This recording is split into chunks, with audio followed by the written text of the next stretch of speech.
Good morning, everyone. It's lovely to be in this space. I love this beautiful space. Thank you, Dan, for allowing all these wonderful ladies to be here. When Joy first reached out and asked me to speak today, I was like, are you sure? Like, I don't have background in law enforcement. I have received several speeding tickets in my life, but beyond that, I don't really, I worked at the city of Kingsport, so I was connected to the police force. I was not a PIO, but I was in the marketing department, so we did have a relationship there. So I have some loose understanding of what you all may do in a day, but gosh, I was thinking imposter syndrome is sitting in here because you all are talented, beautiful, skilled people that I very much respect, and I would argue many of you in here have a lot to teach me. So today, I am simply proud that you showed up. That's half the battle, is feeling like you had the ability and time to give yourself something today. So I'm proud of you for that already. Now, you're physically here.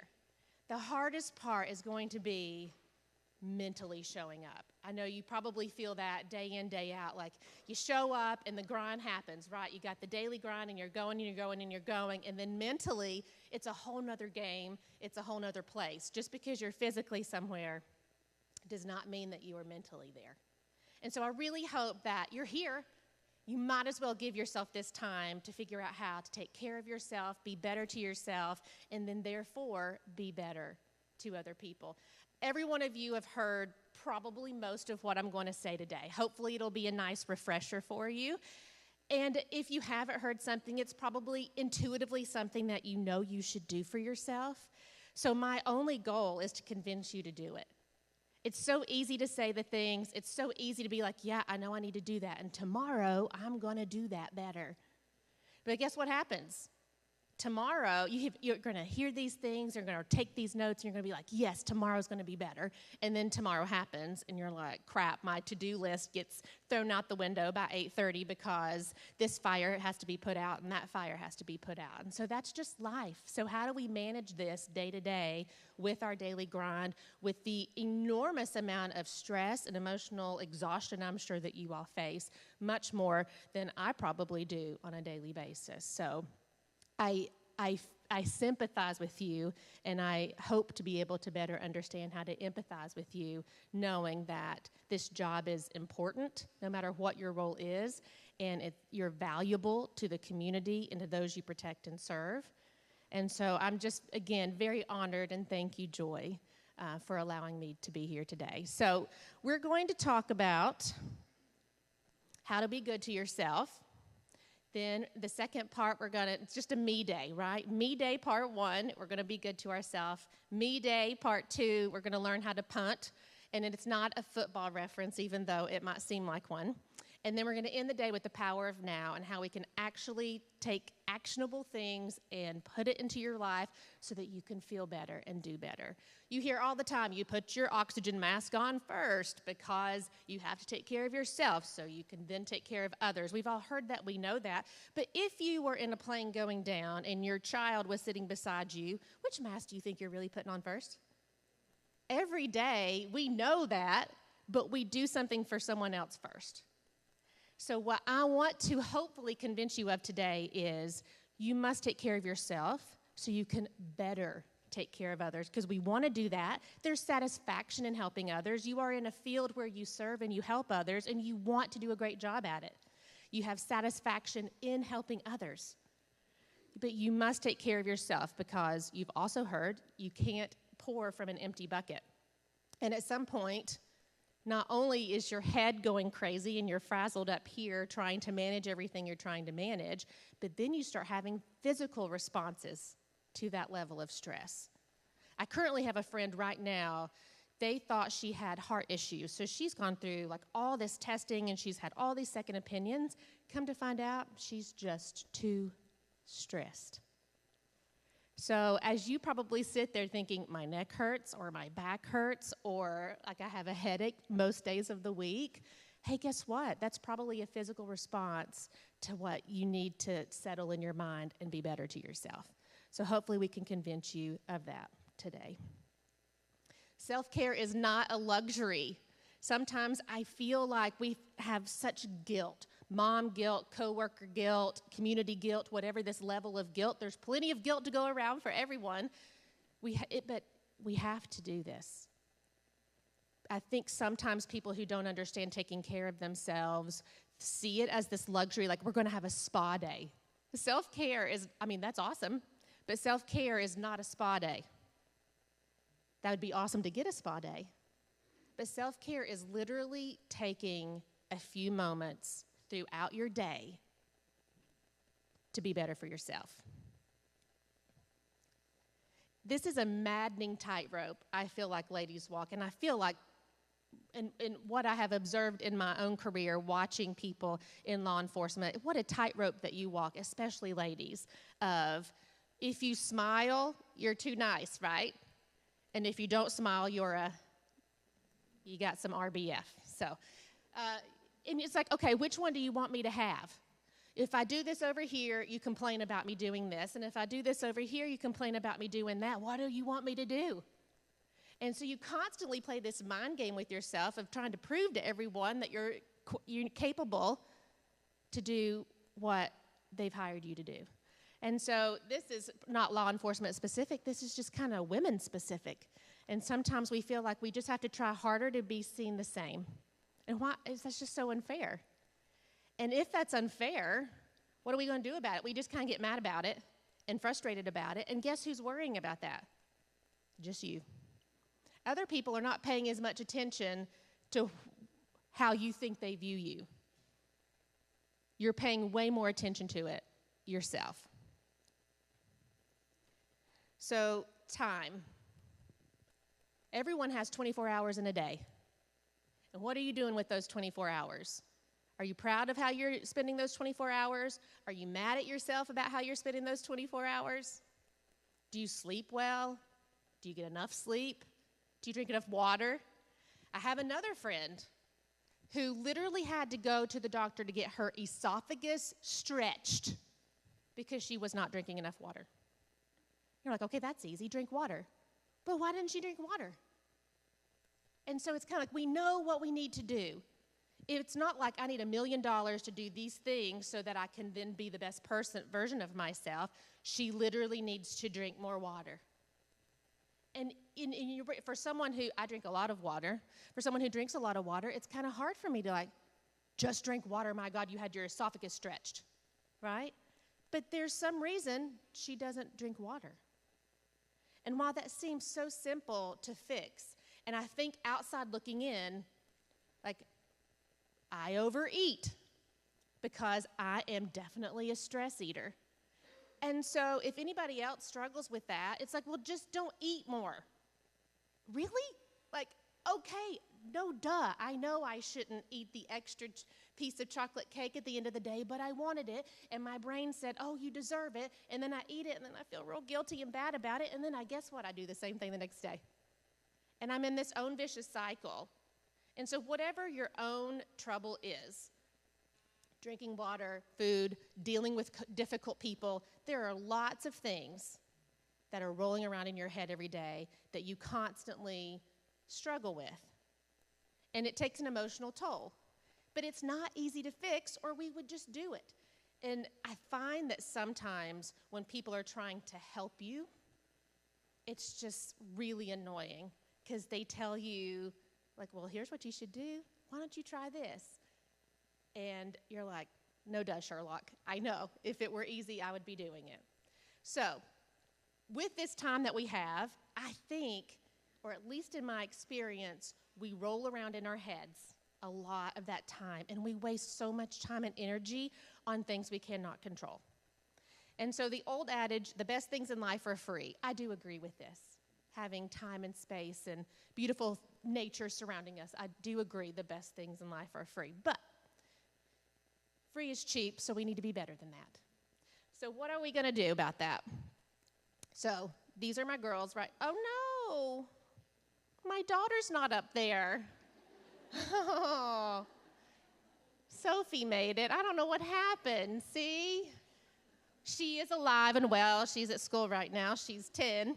But when this picture was taken, That's my little Sophie girl. She actually passed away in 2020. She was the sweetest dog, and I thought if I could ever be someone, I want to be her because she's just strong. She took like 12 medicines a day. She had congestive heart failure. She had a collapsing trachea. She honked all day long, and I have the sweetest video of her where I throw a ball, and she honks the whole way to the ball, and she runs back, and I was like, oh, I want to be her when I'm older. And then my beautiful daughter, you can just Google me and find a Facebook picture of her, I guess.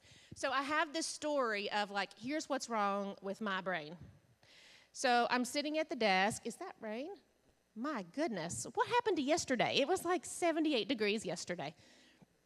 So I'm sitting at my desk, and you know how you're sitting there and you're like, oh my God, I am so overwhelmed. I have so much to do, and I am not going to get it done. And you're just frozen. And you get nothing done. Yeah, that was happening to me. And then like all my buzzers go off because I had some meeting to go to. So I go off to a meeting. And guess what happens when you have meetings? That to-do list gets longer, not shorter. And then you just become more stressed and more overwhelmed. And then I was like, okay, but the meeting ended early. It was at the end of the day. And I was like, this is great. I'm going to pick up my daughter from daycare before like 5:29. Because I always felt like I was one of the last moms to pick up my daughter at daycare. Mom guilt, yeah, add that to your list and the layer of everything you're dealing with in your head. I was like, yay, it's not going to be 5:29. So literally, as I'm driving to pick up my daughter, the groomer calls. She's like, oh, just a reminder, Sophie's still here, and she's ready, and we close at 5:30. I was like, oh, my God. So who am I going to pick up?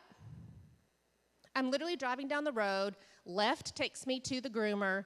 Right takes me to daycare. Guess who I pick up? I went left. Yes, you knew that. I picked up the dog. And people, okay, don't judge me. I'll tell you why. If I do not pick up my dog by 5:30, she has to stay all night in this little crate, and I have to pay for that and pick her up the next day. If I don't pick up my daughter, they're just going to wait on me, and I only pay $10. So I totally picked up my dog and picked up my daughter late, but I feel like that's a silly example of like what we deal with every day in our life. Dog or daughter, salad or donut. And it's like this decision or that decision. So take those silly examples and add them on top of the legitimate stress that you all have in every day of someone like life or death, parent or foster. I mean, you all have some seriously difficult decisions that you must figure out how to manage every day. And I don't envy that. I respect that. And I think, gosh, if you all have that level of potential trauma happening to you that you all have to face and see every day, then your dog and daughter is easy. It's like, I got that. I'm going to pick them up both and I will figure that out. That seems so easy. But those core things that are happening to you, you just swallow them and you push them down. Because guess what? We're told to be tough, right? We're told to be tough, and especially in your line of work, you've got this persona, this expectation of a persona that you must portray. And I mean, a police officer crying, wow, is that okay? I mean, I feel like that would provide some empathy to someone, but I'm confident there are people out there that would be like, oh my God, you can't do that. And so when you think dog or daughter, I have to thank these girls, right? Because I want to be like my dog who is super tough, and I want to be like my daughter. So I have a book that I wrote, You're Welcome, Mama. I brought some copies for door prizes today. And it's just stories about how I was a new mom, and I didn't know what I was doing. And everyone thinks that you have to be this tough person and like, I got it all together, and look at this cute bow I put in my daughter's hair, and all the Facebook social media stuff that you post to like prove you're a worthy mother, when really like you just cry and you don't remember the last time you brushed your teeth, and like these things aren't real, right? And so I just wanted, it's called You're Welcome, Mama, Permission Granted to Be a Better You. It's just like I wanted someone to say it was okay to not be perfect, because no one is. And I wanted to build this community of people who like help each other and work together and kind of give you like the real deal on things. And I really hope that you have this community for yourselves to where you can have that opportunity to vent or have that opportunity to share just like the crap that went on today or like the real things that happened that no one tells you about. And so all the stories in there are just stories about how I didn't know what I was doing.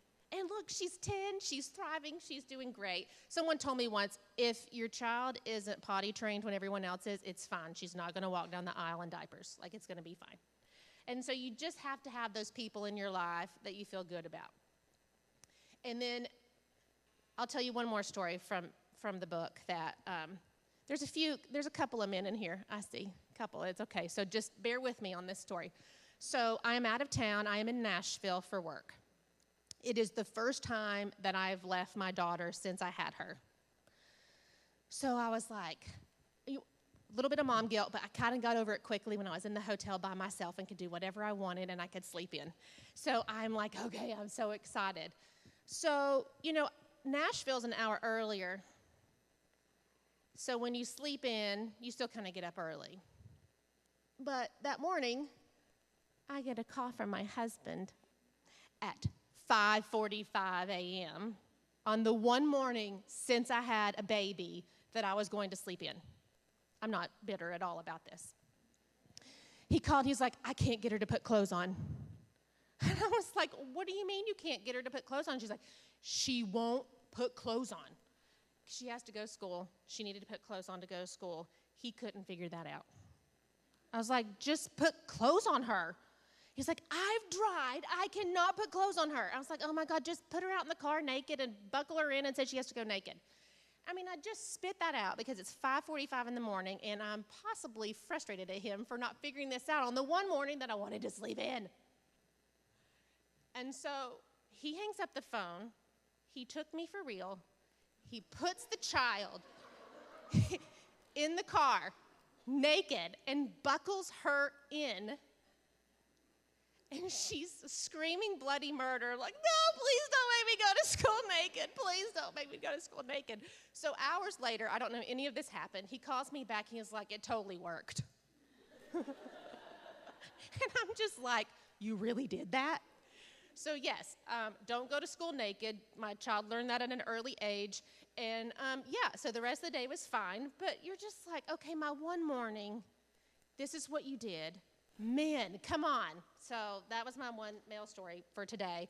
But it just happens, right? These things are, be careful what you say to others. They might just do it. So if you're really, pissed off at somebody and want to give them really crappy advice, just, who knows, they might take it. Just be careful. So I didn't sleep in that morning. My child did go to school with clothes on. My husband's very wonderful and sweet, and I think he's fantastic. But that morning I wanted to punch him in the face. So, but that was my time, right? That was my precious time that I wanted to myself, and I didn't get it. How many times do you say, okay, I'm going to be good to myself today, and I'm going to set aside this time, and then you don't get to do it? Just a couple months ago, I wanted a bath, and I was like, okay, everything has been dealt with. We have finished dinner. Everything is good. I want to take a bath. I closed the door. Within 5 minutes, both my husband and my child are in my bathroom needing something from me. And I was just like, I'm in the bathtub. Why can't you figure this out? Again, like, Dad, help her. Girl, let him help you. She's like, but Mom, I need you to do it. So literally, what do? This is where I messed up. I got out of the bathtub and helped her. And so there's satisfaction in helping others, but at some point, I wanted a bath. So these things happen. So what are we going to do about it, right? I love the saying, how do you create space and not waste? So much of our time that we do give to ourselves is doom scrolling or zoning out, or it's not productive and effective time we give ourselves. It's like this automatic release of time that we don't even realize we're wasting until it's over. So we have to schedule that break. And so if it literally means putting it in your calendar or finding a time where you can have 5 minutes, right? No one's asking for you to take some vacation for a week or take a whole day off and give the whole thing to yourself. Literally, baby steps, mini habits, one day at a time. Give yourself 5 minutes. And I love to say the best time to do that is when you go to the bathroom. So at the first break, you all can practice this. So if you feel like you need to do something, especially you're sitting all day, you can do 5 squats in the bathroom after you use the bathroom. And then you're like, okay, I burned calories, I did something for myself, and it was very minor. There's a book out there called Atomic Habits, and I love it because it's just telling you, like, if you want to do 100 push-ups one day, do 1 push-up every day for a month. Because you need to make it seem so easy, it's like brushing your teeth. You do it automatically every night. So if you want to do 100 push-ups, just do 1. We want to start at the beginning of every year. Anyone do New Year's resolutions in here? I try, but it doesn't work. And here's why it doesn't work. A couple of reasons. One, it's January, and it's cold, and it's dark, and it's wet, and it's brown. And like Mother Nature's like, this is not the time to renew yourself. You shouldn't be doing this. You just came off of 2 months of gluttony from Thanksgiving through Christmas, and now you want to stop all of it? That's dumb, and it's not going to work.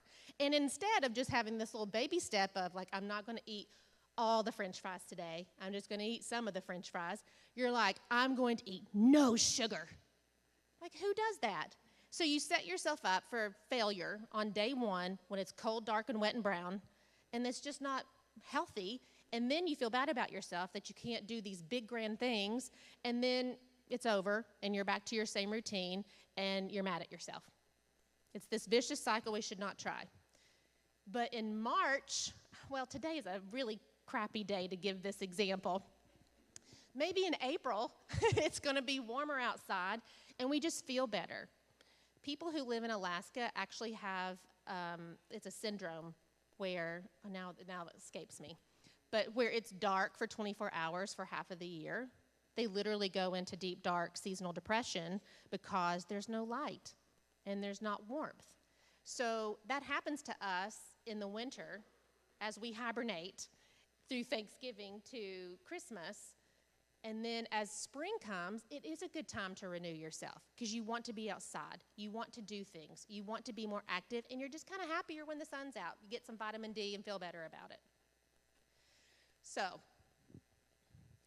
I went off on a tangent there. That wasn't even what I planned to say right there, so I don't know. But you need to schedule that break, 5 minutes. We're going to do squats in the bathroom, and you're going to be great. So those mini breaks, oh, yeah, here's where I was. Okay, sorry.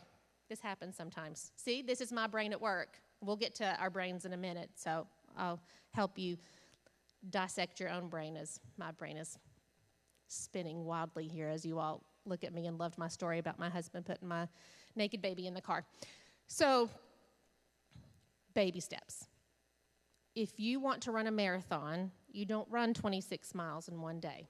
I will never want to run a marathon, so I don't have to worry about that. But I would like to walk more. And so if there's an opportunity to take stairs instead of an elevator at once, right? That's baby steps. There's an opportunity. You're standing in the grocery store line. What do? You look at your phone now because there's empty space. And what do we do when there's empty space? Oh, well, there must be an email I need to read or something like that. Like, what if you just gave yourself that time to just think? There's a book called Thank You for Being Late. And it talks about how when someone is late to a lunch meeting, that's 5 minutes you didn't know you had. What are you doing with that 5 minutes? Well, we probably are just picking up our phone and scrolling until that person arrives. Whatever little space we have, today it seems like we fill it with not things that are productive or effective. So in this break, this is an intentional break for you to do nothing. And doing nothing is not doom scrolling. Doing nothing is literally just giving yourself 5 minutes to breathe. People are like, yeah, we breathe. We breathe involuntarily. But until you intentionally breathe to be better, it doesn't help you at all. Your body has all these automatic responses to help you not hurt. So if your body is hurting, your body's tired of managing everything you've given it. So you've got to give it these little 5-minute breaks. A little bit goes a long way. If you do give yourself a whole day where you go shopping and do have a spa day, that's great. That's one day. That did not chip away at any of the legitimate stress that you need to shed. We all know you carry a ton of weight emotionally just because of what you, as a servant's heart they mentioned earlier, want to do. And it's hard. And so it's like you all have a double dose of it because you're a woman, so you kind of have that caring compassion inside of you, whether you're hardened by now or not. And then it also happens with you at home, in work, everywhere. And so where is that release for you? Where is that time you give yourself? So, you hold other people to expectations, right? We judge others because we have expectations for them. We hold other people accountable. We don't want other people to let us down. But why is it okay to let ourselves down? So we want to be better, and then we don't. Why is that okay that we let ourselves down? We exceed expectations. We go the extra mile. We do everything for everybody else. Why won't you do it for yourself? I'm guilty. I am guilty of this. I do. I give to others. I leave nothing for myself. But why is that fair to me? So what I hope to convince you of is taking this time, taking a few minutes for yourself, in the long run, will help you serve others much, much better. So you guys schedule that break. So I made up this word, blocking. That's where you just puke things out on social media. So that's what we do instead of taking the break. We just zone out. We waste the energy and time that precious time that we have. And then we get on social media and we read something and it really pisses us off. And then we read something else and they're like, oh my God, I have to respond to this. And then I have this whole reaction in my brain and I type it out and then I don't push send because then all you do is add fuel to the fire. And then you just puke things out and you go, block. And it doesn't always happen on social media. Sometimes it just happens when things have chipped away and chipped away and chipped away and you're still good and you're still good. And you're still good, and then one day it goes spew everywhere on everyone. So I got a good story about that one. I did that once.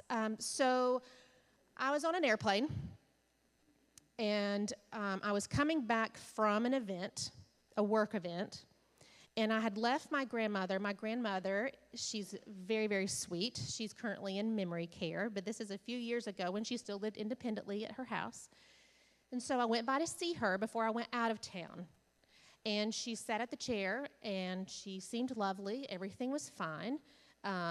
She didn't get up to hug me when I left, but at the time I didn't really think about that. I just went over to her and hugged her. So trip happens, work stuff happens. Right before I board the plane, I get a call, and it's my grandmother. And she was like, well, the other day when you were here, I had fallen, and that's why I didn't stand up, because I think I might have broken my hip. And I'm like, okay. I was raised by my grandparents, so she's my mother, so I feel immense responsibility to help her. My grandfather had passed a few years earlier, so it's kind of just me being in that caregiving role for her. She didn't want me to not go on the trip, so she literally just sat with a broken hip in her chair, didn't want me to know, but then she tells me right before I come back. So that was the one thing that happened. The other thing that happened is, I inherited 2 wonderful children, 23 and 19. The 23-year-old is thriving. She's wonderful. We have the best relationship. I love her dearly. There was a period of time through an age where, let's just say I possibly overmommed her and we didn't like each other a lot, and she didn't like me at all. I wanted to be her person, you know. It's like she came to me at a difficult time, and I'm going to save her. And then that's not what she wanted at all, because she was a senior in high school, and it was the year of 2020 and the pandemic. So there was a period where several things were going on, and I needed her to go somewhere. And she said, but there's only 3% left on my phone. Like, oh my God, plug it in and charge it. I also wanted to punch her in the face then too, but now I don't. I love her. This is great. But you know, everyone grows at different stages in life, and if you have teenagers or deal with teenagers in any capacity, right, there's lots of patience that comes with that, because they're not always in the same place you are. And that's what I learned. I would have done so much differently if I could have done it again, because I did a lot wrong in trying to overmom her and be her person. I needed to let her be her person and support her as she needed at the time. So anyway, back on the plane. I'm crazy stressed out. So I currently have one grandmother that is sitting at home waiting on me to get home to take her to the doctor, because she's now set for 4 days with a broken hip. My grandfather had been in the hospital because he had C. diff. Does anybody know what that is? Oh, God, it's like, Google it if you don't know. It's real gross. I'm not going to talk about it. But he had that and was in the hospital. So the oldest daughter at the time was just being very teenagery. So I just had these little things building up, no big deal. But for some reason, it all kind of just spewed out at the stewardess on the plane that day. So we're sitting there. It's January. What did I just say about January? It is not a good time to try to do better. But I was trying to do better, and so I wanted the little fruit and cheese plate that they give you. You know, you can get little things when they come by, and so I wanted the fruit and cheese plate instead of the chocolate. I was going to be good. So by the time she gets to me, there's a lady in front, and she says, yes, I'd like fruit and cheese. And so gives her fruit and cheese, and then it's my turn. I was like, yes, I would like fruit and cheese too. And she went, oh, I'm so sorry. She said, I gave that lady the last one we have today. And for some reason, I don't know why, I broke over fruit and cheese. And I literally started yelling at this stewardess and said, why do you not have fruit and cheese? Like, I can't believe you don't have fruit and cheese. Like, why would you, don't you know how many people are on this plane? Because it's January, people are trying to eat better. Don't you think you need more fruit and cheese right now? And I'm literally just talking 90 miles an hour to this poor lady who's never met me, and like, oh my God, she's crazy. When really, that had nothing to do with that particular moment. I had a gazillion frustrations in my own brain. She just happened to be there, and I happened to let it all out on her. And I'm sure she probably went to the back and was like, oh my God, this lady needs therapy. Like, I don't know what happened to her. Like, we didn't have fruit and cheese, and she blew up on me. So we all do this. I'm sure you can think of a moment where you kind of spewed on somebody, you puked it all out, and it had really nothing to do with that person or that moment. Why did that happen? It's because time after time after time, we bottle it up because we are strong and we can handle it, and then one day we can't. And so when it really matters, you need to be able to handle it, right? And gosh, you all do important things. So every day you have to handle it. So that's why you're stuffing it all down in there, because every day you're faced with something that you have to handle in the moment very well. No mistakes, right? And that's tough. So you got to give that time to yourself. One task, how many y'all have to-do lists? I have like 8 to-do lists. I love to-do lists. Sometimes I'll like add things to my to-do list that I've already done just to check it off, because it makes me feel better about myself. But what I like to do is finish my day with a list. So at my bedside table, I have one of my to-do lists. And what I like to do is go through my day and think about the next day or two. And it does 2 things. One, it helps you kind of decompress from your day. You can kind of, whether that's journaling or whatever, like seriously, 5 minutes. You don't even have to do this more than 5 minutes. Do it 2 minutes. If you only want to give yourself 2 minutes, just do something for yourself right before you go to bed, because it helps you decompress and kind of close up that day, and you go to sleep better because you feel prepared for for the next day. It doesn't matter if all hell breaks loose at 8:30 in the morning. You go to bed with that plan and you're prepared. And that seems like something so little, yet it actually makes a big difference when you start your day feeling like you're ready. So often you go to work or you get in the office or you get in the car and that's when you think about your day, but your day's already started. So it's a great way to end the day with a list. Where are my pictures? Oh, you know what? I bet this is because I'm not on Wi-Fi. It's fine. This is my office Zoom background. Isn't it great? So I will close your eyes and imagine my Zoom background. I'm telling you this because your space is important. Your physical space is important. Whether you're in a cubicle, an office, a patrol car, at home, everywhere, this is a beautiful space to be in. I think this is a wonderful, uplifting, magnolia-type space that feels wonderful. So in my Zoom background, I've got these lovely fake flowers that are beautiful colors of pink. I've got a sign that says, "To whom much is given, much is required." I strongly believe that. I was raised by my grandparents, and they were very, very giving to me, and so I feel very much like I've got to pass on everything in my life to others, give to others, and they taught me that. The greatest generation, although I think the next greatest generation is hopefully coming around. And I have a sign that says, "The grass is green where you water it." And what else is back there? Oh, and I have a big ampersand. So Cook & Company is the name of my business, and I use the ampersand only because it is actually the connection of two letters, and those two letters make the and I'm all about and not but.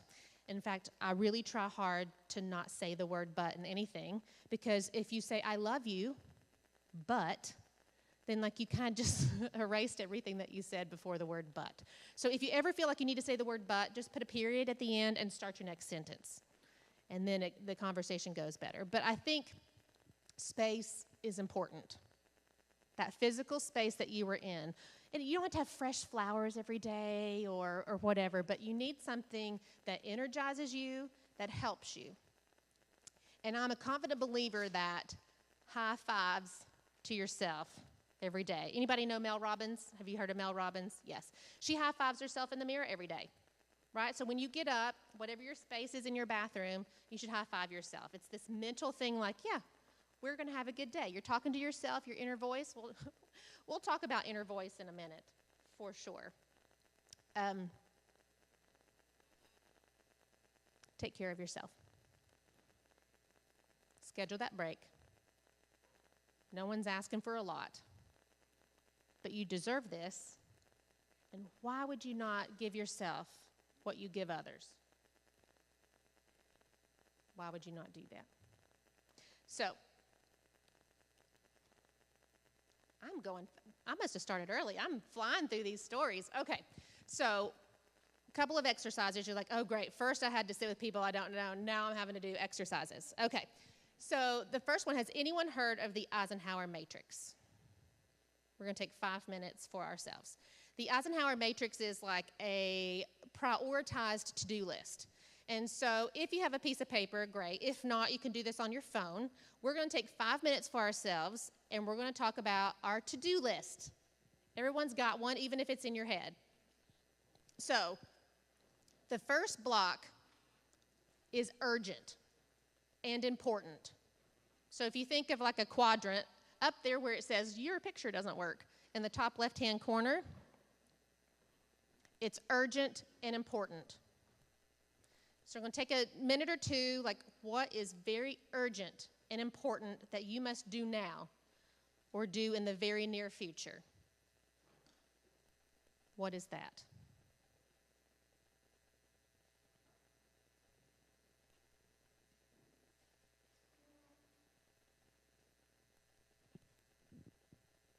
And while you were thinking about that, I'll share the others. In the top right-hand corner, what is important but not urgent?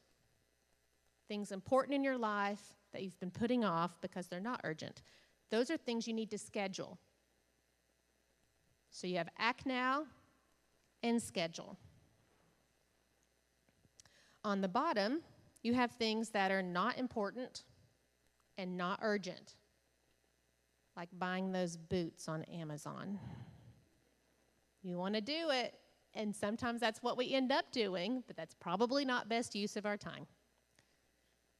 Those are things you should delete or move on. Those are things you need to, delete, that are not important and not urgent. And then the last one is, it's not important, but it's urgent to you. So if it's not important with your roles and responsibilities, but it is urgent, that's something you need to delegate. Hey, ladies, how many times do we do stuff just because it's easier for us to go ahead and do it than to teach someone else or explain to someone else how to do it? Yeah, I know. I do that too. I had a very wise mentor once tell me, if someone can do something 75% as good as you need to let them. Otherwise, they'll never learn. And also, I wanted to add to that, then you'll never get anything off your plate if you don't let someone else do something for you. So we'll take a couple more minutes. This is the new to-do list for you, something great to do at night. What is stuff you need to do now? What is stuff you can schedule for later? What do you need to delegate, and what do you need to delete? Just going to let you focus on this for a couple more minutes.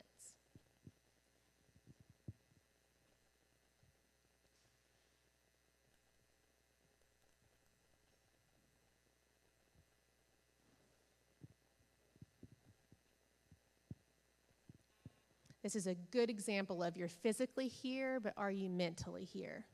Are you willing to do something for yourself, give yourself time that you deserve?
Ta-da!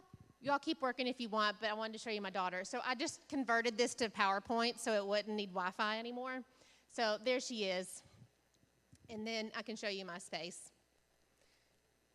And so this is my Zoom background because I feel like since so much is remote these days, that may not be the case in your role, but I have a lot of Zoom meetings now, a lot of remote work that I do. And I feel like so much is lost in that translation, which we'll talk about here in just a minute, that I needed my space to represent me. And I think so often we just like turn on our camera and blur the background and we're like, okay, when's this Zoom meeting over? Sometimes I think, ooh, what can I get done during this Zoom meeting? Because I don't need to be on this meeting because we're meeting just a meeting. But no, so if you can think about, and this is fun, ladies, we're just going to get on Pinterest. We don't have to be creative anymore. You don't have to have your own ideas. You're just going to Google cool office spaces. And then you're going to go to Target, and then you're going to get what you need, and then it's going to be lovely, and you're going to feel better about yourself. It's going to be great.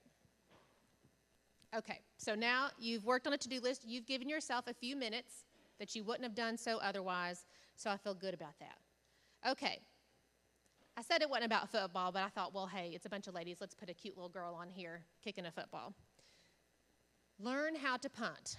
I have to credit this whole philosophy to Brenda Whitewright. If any one of you know her, she is a beautiful, special lady. She has the Dr. Brenda Whitewright Emerging Leaders Academy at ETSU. She was the CEO of Girls Inc. for a long time. She's a dear, dear friend, and I have lunch with her and a few other ladies about once a quarter, and I feel like I just do everything possible to absorb as much information as she can possibly offer. And there was one time I was talking to a college of business, all the students in there, and I wanted her advice on how can people be better at relationships? How can people be better when things are difficult? How can people be better when there's a lot of conflict? And this is what she offered me. So all the credit goes to her on learning how to punt. So the first thing is your perspective. We know this. You probably have had training on perspective because you probably work on stereotypes and other things, right? And how to judge people or not to judge people, because you all have to notice everything. And it's important that you notice and observe everything, because that means sometimes life or death for you all. And that's not a place that I can understand. Again, it's just a place I have immense respect for. So back to the 23-year-old. She worked at Chick-fil-A when she was in high school. And I was testing out this theory with her of punting and your perspective. And I said, okay, let's just say you're at Chick-fil-A. It's cold outside. When it's your turn to be in the drive-thru, you go get your jacket. You can't find your jacket. And I said, will you learn that Susie, your best friend, took your jacket. She switched it out, didn't mean to. What do you think about that? She's like, well, no big deal. That's fine. I'll just go get my jacket. I said, okay, now think about that person that you loathe, that highly annoys and frustrates you and you never want to be around. Think about that person. Now put that person in this situation of what I just asked you. You go outside, you go get your jacket to work the outside shift at Chick-fil-A, and he has taken your jacket. And she's like, oh, I'd kill him. I was like, you just went from the exact same scenario of your jacket being taken, but the person was different, therefore your reaction was viscerally different. We naturally do this every day. We judge people every day, just like you probably judged me. How long have you known me? Well, Joy can't answer. I've known her my whole life. Quick side note, did you know that she drove me to prom in high school? Our dates wanted to ride motorcycles, and so they rode motorcycles to the prom, and so Joy was my date. It was fun. It was lovely. Good times. So, anybody catch that? I know some of you did because I saw your face. And your face let me know that, oh my God, she's a professional and she misspelled perspective. And I totally judged her for that. And this is my funnest part. I have to really think hard to get through the story of the Chick-fil-A jacket because I'm so fascinated of who's noticed that I said perspective. Perspective seems like a real word, but it's not. That's wrong. Anyone want to admit that they judged me that I misspelled that word? Oh, I knew it because I saw your face. I so totally saw your face. I knew that. And I was like, but you know what? We do that all the time. And guess what? When you don't get the realization that, oh, that was planted there for you to learn a lesson, we just hold that and harbor that information about someone when it may not be accurate or true. Yet all of you have had probably intense training on handling different perspectives and knowing, understanding stereotypes and not having bias and all those things. And yet, hopefully I seemed fun and exciting and happy up to this point. And then you're like, oh my God, she can't spell.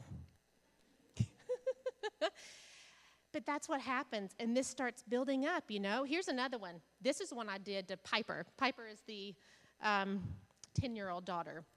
She brought this home one day, and I was like, oh, what is this? I was like, this is some crazy monster that has one eye, Cleopatra-style thing. I'm like, does she need therapy? Literally, my first reaction of my, at the time, 6-year-old, she needs therapy. What's wrong? What have I done wrong? What is going on at school? Does she have a bully? You know, like you watch Law and Order. Y'all probably are so like annoyed by people who say this, but I love Law and Order, and I know it's all the paperwork that's not real, and like they never do paperwork on the show. But you know how the kid comes in and draws, because that helps them kind of share what they're feeling. I was like, what is she feeling? And I'm like all nervous about it. And I was like, yeah, she's crazily doing something wild that I've got to fix in her life, because that's what we automatically think, right? Okay, this is wrong. How do I fix it? And so I go to therapy. When she's like, Mommy, it's a big castle and they're fireworks. Isn't it colorful and lovely? Well, of course it is. But why does our brain automatically, almost in default mode, go to what's negative? Why do we do that? We do that. It's natural. Research says 90% of our thoughts in our brain are repetitive and useless. That's from The Power of Now, which we'll get to in a minute. There's a book written about spiritual enlightenment to be more effective in your life and feel better and happier. 90%. Your inner brain is talking to you right now while I'm talking. It can't help it. A brain just talks to you all the time. Men don't really have this. Oh, yep, he just looked up. Yes, he did. Yes, he did. They actually split their time with their brain, but we'll talk about that later. Okay, so perspective. I've just shared a couple of innocuous things about perspective. I am not going to be political today. Lord have mighty, we wouldn't survive it. But we're really torn. I think everyone believes that we're broken in some type of way and not sure how to fix it. It's almost like, okay, we really hope this next generation can fix it because we're kind of done. Not sure how. And like, if we're extremely happy, we know there's people who are extremely not happy. And if there are people who are thankful for how everything is going right now, we know there's people who viscerally disagree. And it's just so extreme, right? It's so binary. And you have rules, but I think you probably realize there's lots of gray in your lives that you're sorting through too. And so that's life, right? That is just life. So perspectives matter, but how do we know it's the right one? And are we allowing ourselves to see them?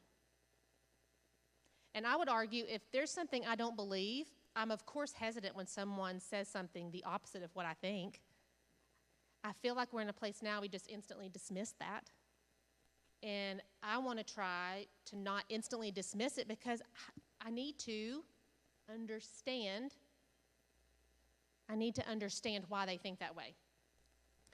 There's times like I can't believe anyone would think this. Like they're crazy. Like I've never in my life understood how anyone can think this. But someone does.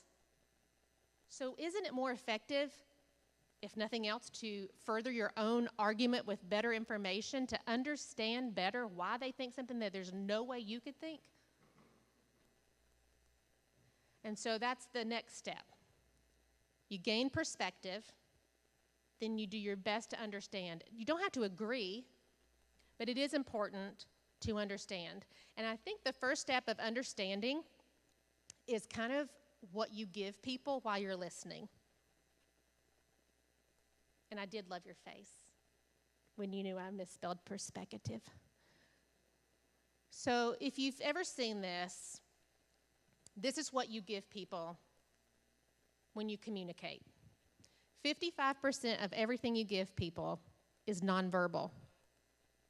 You all know that when you see someone, you make a judgment call based on what they are doing, not what they are saying. You've been trained to pick up on those types of things. 38% is your tone of voice.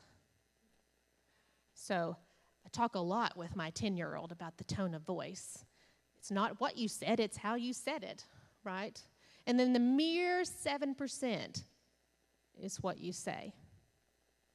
So just think about whatever divide we had going on pre-pandemic, everything in the pandemic was exacerbated. So think about, we didn't go places. Well, that's probably not true for you all. You all probably still did everything every day.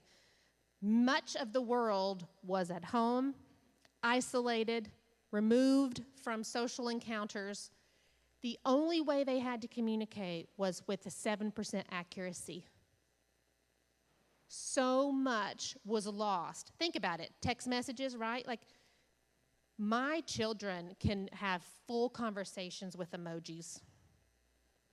And I'm like, they read emojis now. It's not even words. Like, there needs to be another one that needs to be 6% and 1% emoji needs to be up there. Text messages are all caps. Are you excited or are they screaming at you? I don't know. And thinking emails, I'm just firing off an email. I'm not trying to have any feelings in this email. It's just strictly instructions. You send off the email. Someone gets it and they think you're being really rude or mean. There's so much context that is lost when you don't see people communicating. You just read it. So this is very powerful when you think about, okay, I'm trying to learn someone's perspective. I'm trying to better understand something differently because we intensely disagree about something. So what am I giving them? So when you think about it, if you know you're right and you're listening to someone else just get through what they're getting through because you highly disagree with them, what do you think you're giving off to them? You have your arms crossed, maybe a little bit of RBF, I don't know. It's just, what are you giving them? Are you opening in yourself to hearing anything different? I don't know. What are you giving other people? Because really, that starts the whole conversation. You are in more control of a conversation when you are saying nothing than you might imagine. So, don't give it away. We're bad about this. What's your name? Do you mind to share your name? Where I call it your face? Yes. Julia. You're my new best friend. I love it because she totally could not keep it in that I had misspelled perspective. Y'all are going to say perspective accidentally now just because it sounds like a real word. But I loved it, Julia, because we naturally evoke emotion. That's something that I think people, maybe men, tend to be like, we're too emotional or we're too this or whatever. But I think it's what makes us special. And I think it's what separates us and helps us be better to other people. And so I see it as a gift. And I love expression, and I love it. And sometimes I use my arms too much. Sometimes I have too much of it. There's a time and place for everything. But I feel like when we don't want to hear what's about to be said, we very much show that.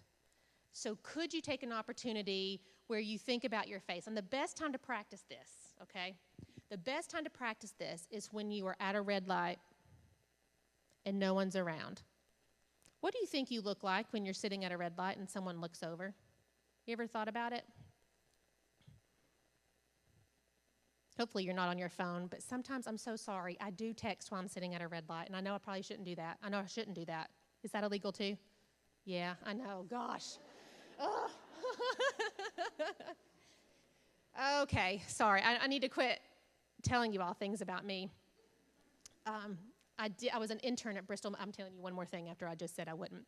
I was an intern at Bristol Motor Speedway in the marketing department. And I was young, and I was so excited. I thought I was so cool. I got to drive a golf cart at race week, and I had a polo that had the logo on it. I just thought it was the coolest thing ever. And then I got 2 speeding tickets within 2 weeks. I was like, but I work at Bristol Motor Speedway, and it's just everything's so fast. And so they actually wrote, I was Jones, my maiden name was Jones, so they wrote, "Slow down, Heather Jones," on the big board at the entrance to the Speedway. I was like, oh my God, I'll never be in, because I actually, for a brief period of time, thought I wanted to major in criminal justice, and after I was embarrassed by having 2 speeding tickets they were at least in 2 different counties. Does that help? I was like, yeah, I'll never make it. I'll never make it in criminal justice. But I have to stick with marketing where we spin everything and make it sound better than it truly is. So don't give it away. And then remember your last crazy moment, right? I just told you about spewing on someone because I didn't eat fruit and cheese. I'm sure every one of you can recall a time that you kind of wish you may not have acted the way you did. Just remember that, right? And so it's so easy to judge. It's so easy to say, well, I wouldn't have done it that way. Yeah, but aren't we trying to work on ourselves and we're not doing a great job at it sometimes? Yeah, and so that's where other people are. And I know you probably go through intense training about how to empathize with others and how to understand that, you don't know where they're coming from, or that's this whole purpose. But right now, it feels in society that we're not doing a great job of punting. And I had another great mentor that told me, if it's meant to be, it's up to me. And so I do believe that all of you feel this intense responsibility to do the best you can with your job, knowing that you affect people. Your decisions affect people, and that has to weigh on you. It has to weigh on you. So what can we give people when we're in these situations to help them? To help them. And so I told you about my ampersand, and I'm about and not but. I think it would be interesting for you to take 5 random emails and see what your tone in those emails are. What are you giving other people? In fact, hey, we have a little extra time. Let's just test that out. Why don't you get out your phone? Who asks that in a keynote? Let's get out our phones. Let's pull up our email, randomly pick a couple of emails, and read it to yourself. What are you giving other people? You can only communicate effectively 7% of your message because you're not present, you have no tone of voice. It is the mere words written in that email. How many negative words would you say you have? So this is your own self-assessment. No one has to own up to it. But I have gotten in the habit of, once I write an email, I look for negative words and try to change them. It doesn't mean I have toxic positivity. It means I'm trying to present myself in a way that is open and welcoming to others. Don't dwell on the past. Don't dwell past. What could you say instead? Focus on the future. Do y'all have deadlines?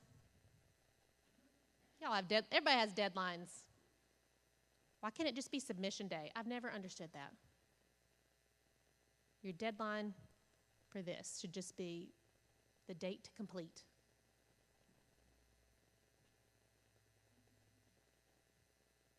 When it rains, God's crying. Maybe he's crying happy tears. Who knows? Why do we automatically think the worst? And then we sandwich it, or at least, like I told you, I love you, but. Okay, so girlfriend is about to be broken up with, and boyfriend says, I love you, but. Well, that just royally pisses you off. Because you don't love me if you're going to have but after it. It's going to erase anything you might say. But we don't get along, or we don't have enough things in common. Well, those may be legit reasons that you're not soulmates and shouldn't get married. But what was the need to tell her but? So now, I hope that you challenge your inner self to have more positive self-talk. If anyone watches tennis, Djokovic, who I'm not a huge fan of, but the story applies, he was losing horribly. He's has been number one in the world. He's won lots of things. He's really famous. And he was losing really badly once, and he took a bathroom break where you actually leave the court and then come back. And then he annihilated the person in one. And so afterwards, of course, they asked him, like, what did you say to yourself in the bathroom? And he was like, I had a pep talk in the mirror with myself.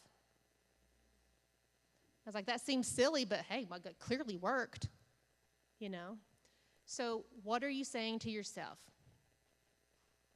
How do you say it to yourself? Because your inner voice does have a tone. You may even be able to picture your inner voice at times, you know, devil, angel. It's all an inner voice.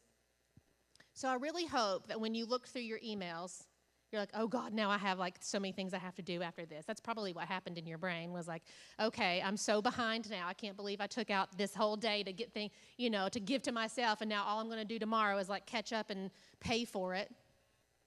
I hope that's not how you feel, because you deserve this time, and you need this time, and we need this community of ladies that are good to each other.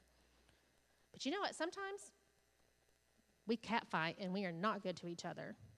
And there are times where we see that female succeeding, and we don't like ourselves. So what are we? We are mad at her succeeding, and we don't need to be that way. That is not helpful. That is not healthy.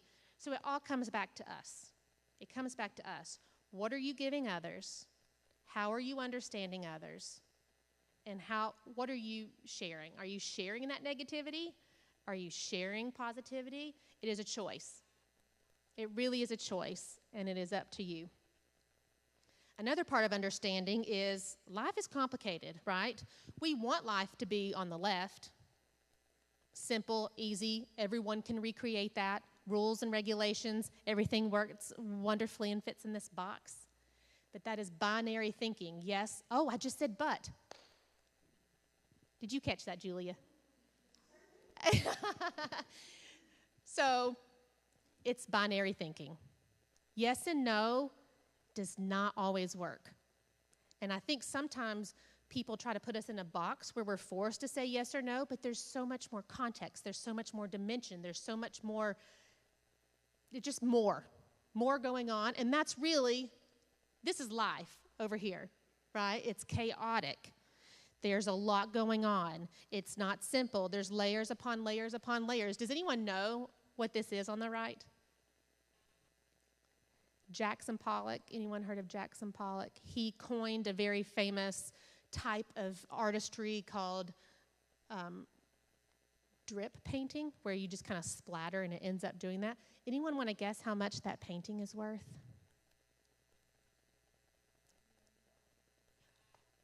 You know him, don't you? Yes, Jackson Pollock. So yeah, it's actually $250 million. I'm like, people, give me some paint. I can drip that. I'll make that for you in 2 hours. So there's clearly things going on there that we do not understand, because I do not understand how that's worth millions of dollars. But clearly it is, right? But that's life. And so what I like to say is somewhere in the middle, you know, we say compromise is a bad word. We say meeting in the middle, someone loses, someone wins, and that's so binary. But I do feel like this is kind of this happy medium. You can understand the picture, but there is still complexity to it.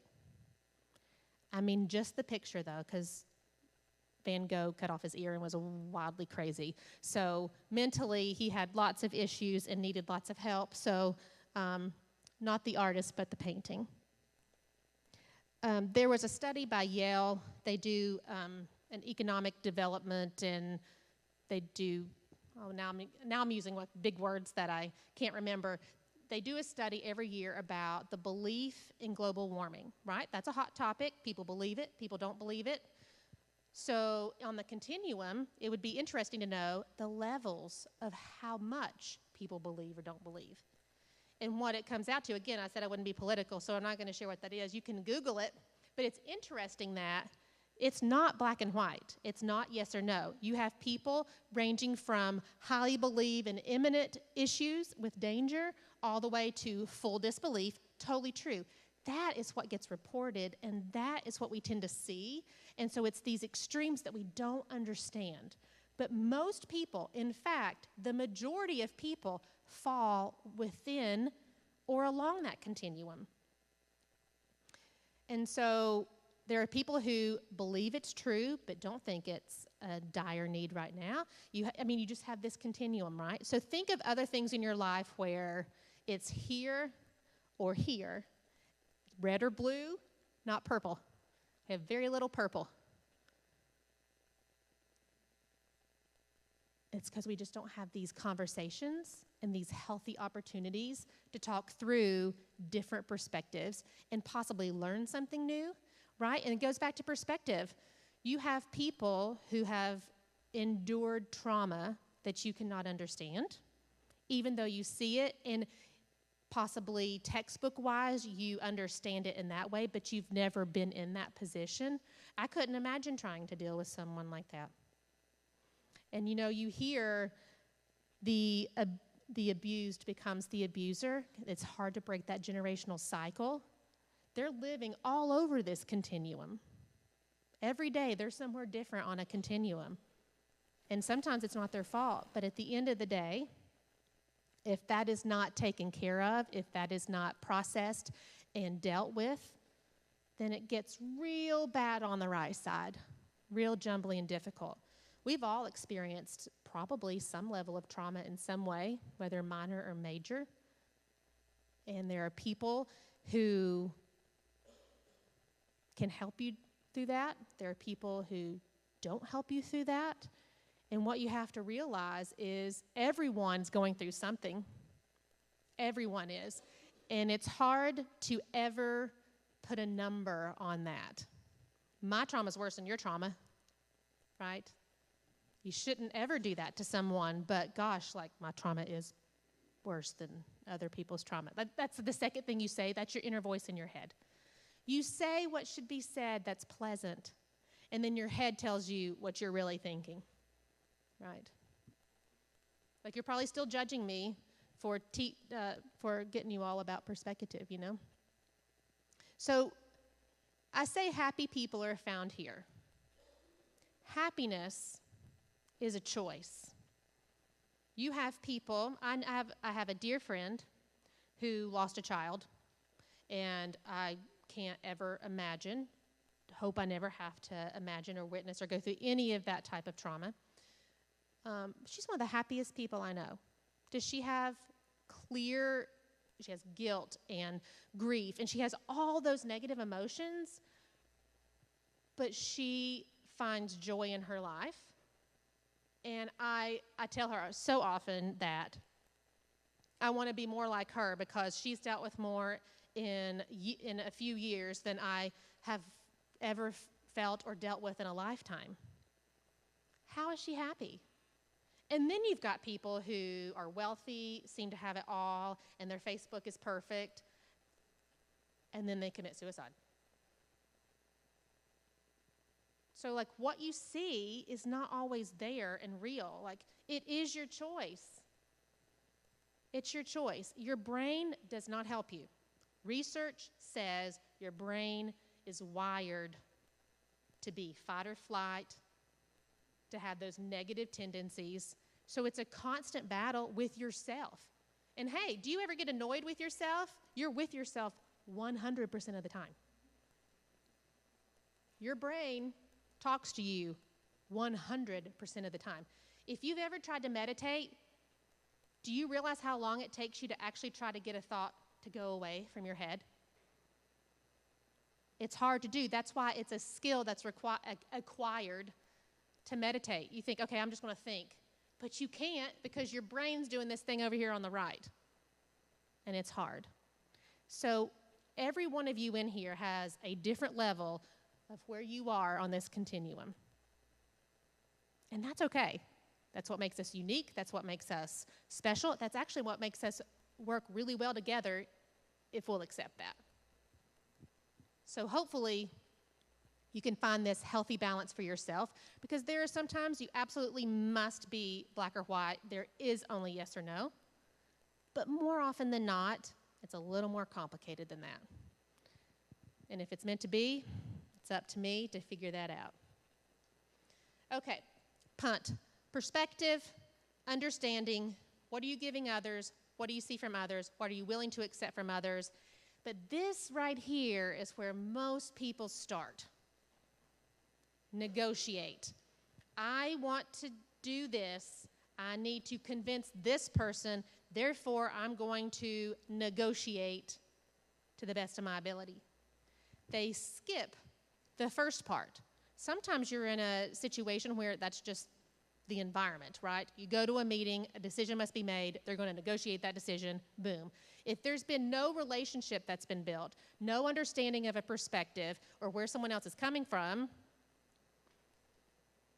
we don't like that negotiation. We get mad about that negotiation, and then we start judging the person who's trying to convince me of something that I don't want to believe. And that's what happens.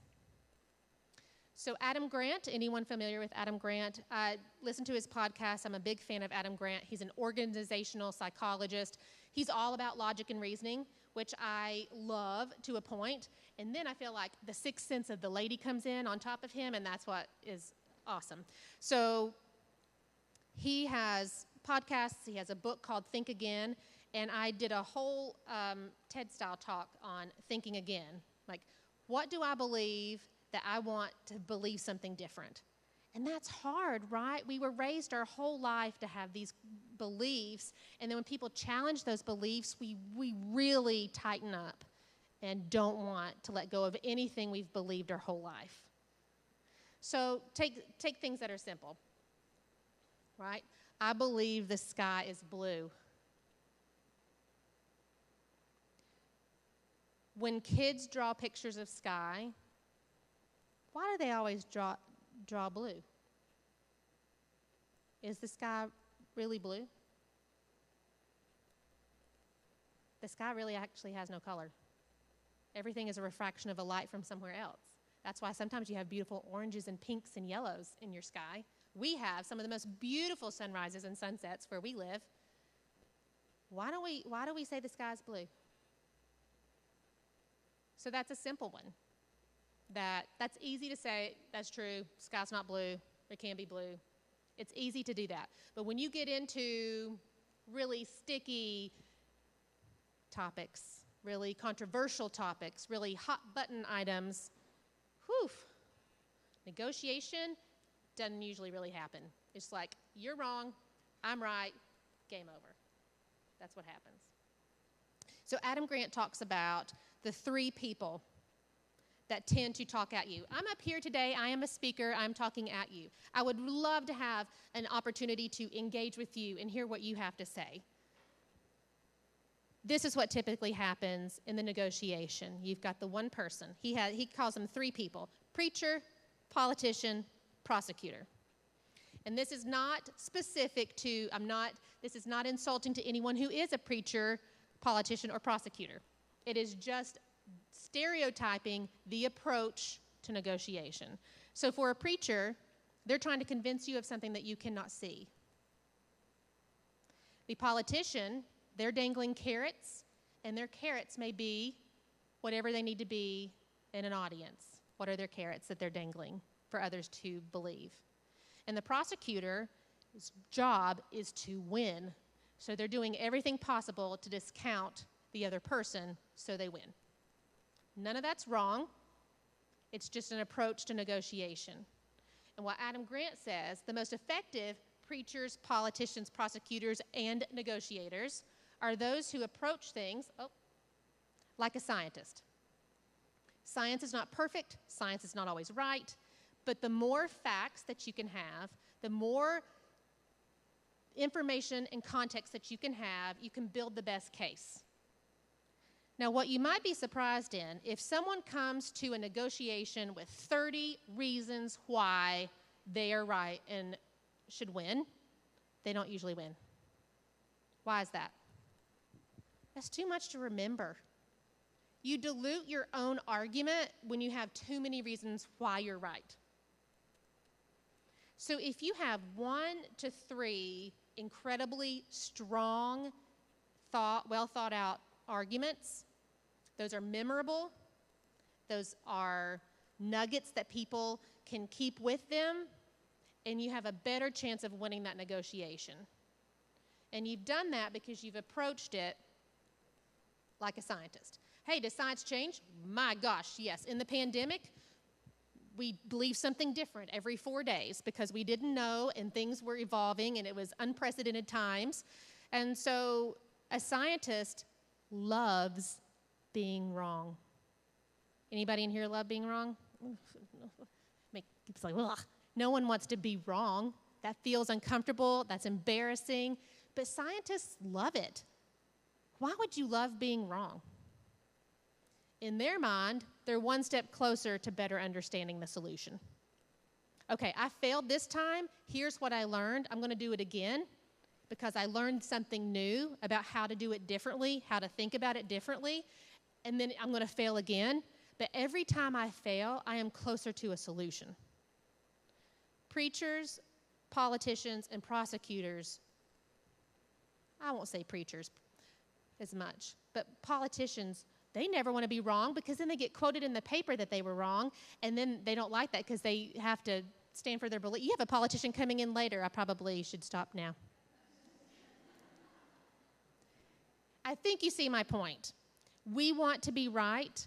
We never want to think we are wrong, and that's hard for us publicly to say we are wrong. I admitted earlier to you, I did almost everything wrong to raise my older daughter. So she lived with her mom until she was a senior in high school. She came to us in 2019 to start her senior year in high school. As you know, 2020 hit. So the end of her senior year was a little different than most senior years. And just to give you an idea of what my perspective was with everything with her, I was like, oh, this is awesome. You don't have the prom well, I remembered my prom because I just talked to you about it. But like prom is prom, you have pictures. It's not this life-changing moment. But hey, when prom looks different because it's somewhere different and you're spaced out really far, like you're going to remember the things that were different. Your graduation ended up being at night under the stadium lights because you had to be separated and it needed to be cool, temperature cool. And things were different. So I was like, that's positive, right? I'm being positive. And she just didn't want any of that. In fact, I would argue she weathered the pandemic way better than me. High maintenance, type A, competitive. She just didn't care. And I was like, I need you to do something. So guess what I did? I made daily sheets of things for her to do. These were like the things you need to do as chores. These are fun things to try. And then it was highly obnoxious. And I would put it on the fridge every day. And then like, I don't know, 1:30 in the afternoon, she would like saunter out and she'd stand at the fridge awkwardly long, not say any words, and then she'd just like go back to her room. I was like, what am I doing to her?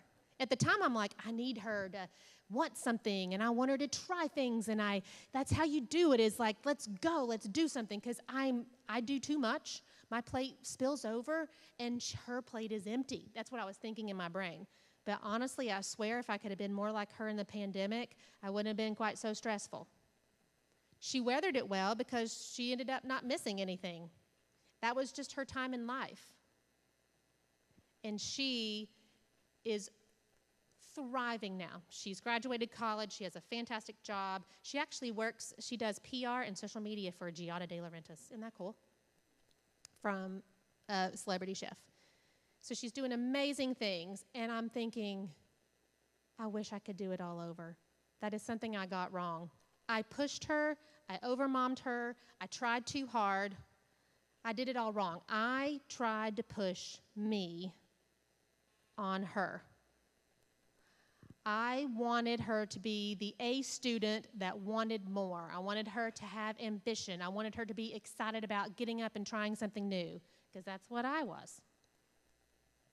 And that's not who she was. She's now doing way better in life than I am, I would argue. She just bought her own first car, got her own first insurance. It's like so big time. I'm so proud of her. She had her own trajectory to get to thriving. I pushed my ways on her, and it backfired.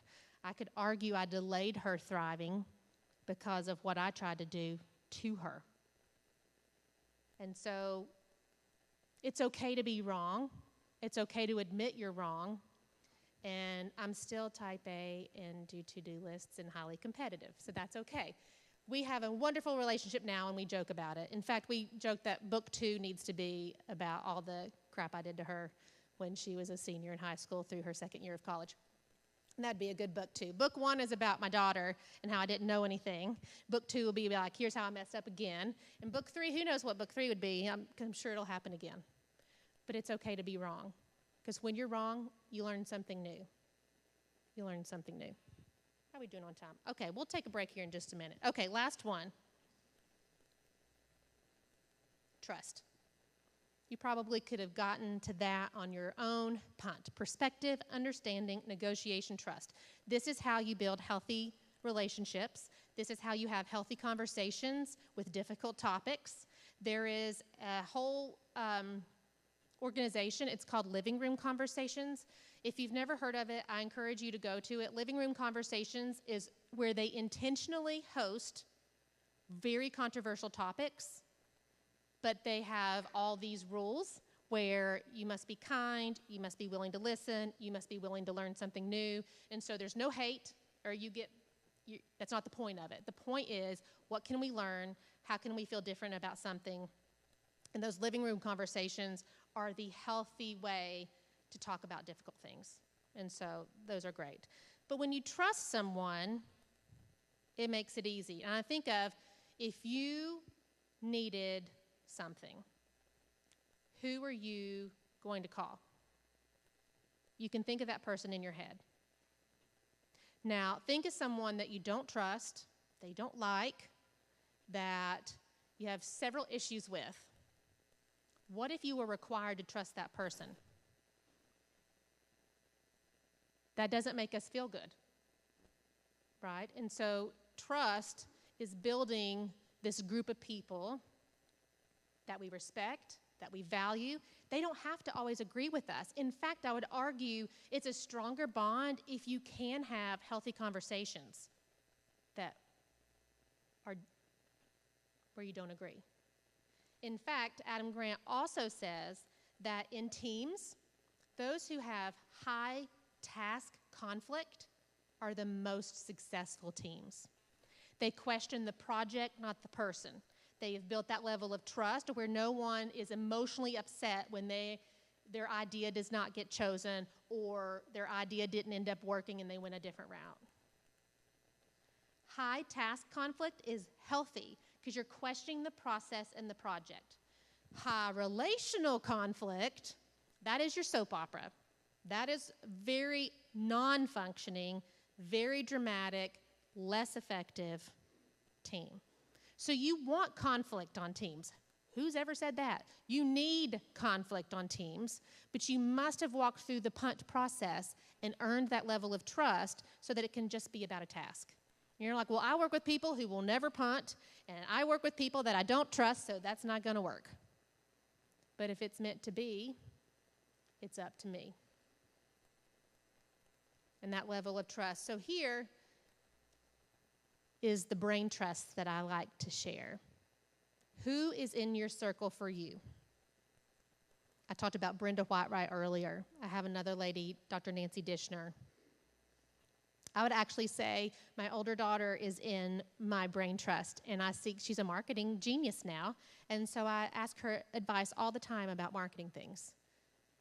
You need older people, younger people, different fields of work, all these people who are rooting for you, cheering for you, that you trust. You can walk through the punt process with them easily anytime, which helps you walk through it with other people that are incredibly difficult.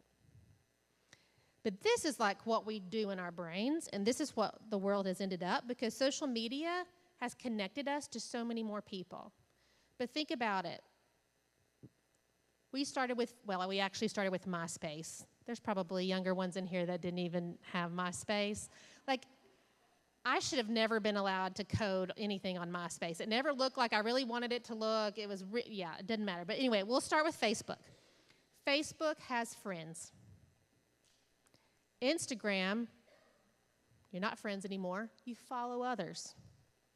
Snapchat, it just goes away. Like, you just lose it. So it's like not even there long enough to form any type of friendship or following. And hey, guess what? TikTok. That's actually just curated for you. You have no idea who any of those people are. If you are doom scrolling on TikTok, have you ever run across one that you actually know that person? It's a bunch of random people based on the algorithm of what you like to see. Do we have any TikTok influencers in here? Okay, I didn't want to insult anybody. It's funny. I love the golden doodle ones. The golden doodles, I could just watch golden doodle TikToks all day long, and I love them.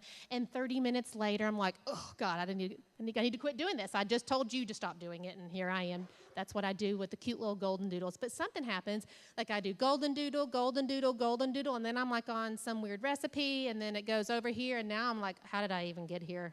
Is this what my inner voice is saying to me? Like, I don't even know how I ended on these. I don't even know.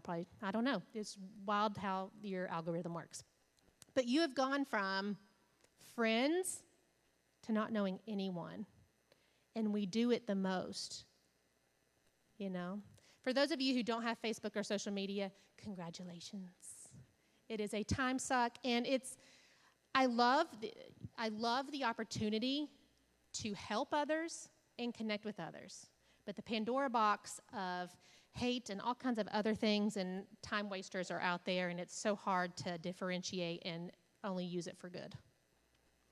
But this is our brain. Seth Godin wrote a book called Tribes, and he said, you only need 100 people to have a healthy tribe. And back in the day, like, tribes were much smaller than what we would consider a tribe now. And our brains were never really intended to be in tribes of thousands of people. And it's good to have your tribe. We talk about, like, ladies, you need your tribe and you need your people. And that is absolutely true. But do you know that in life, if you have one good friend, that's kind of all you really need? If you really have one good friend. You don't need lots of friends. And the more friends you have, it's way harder to maintain those friendships. So those one or a couple of core friendships is all you need to be happy and healthy.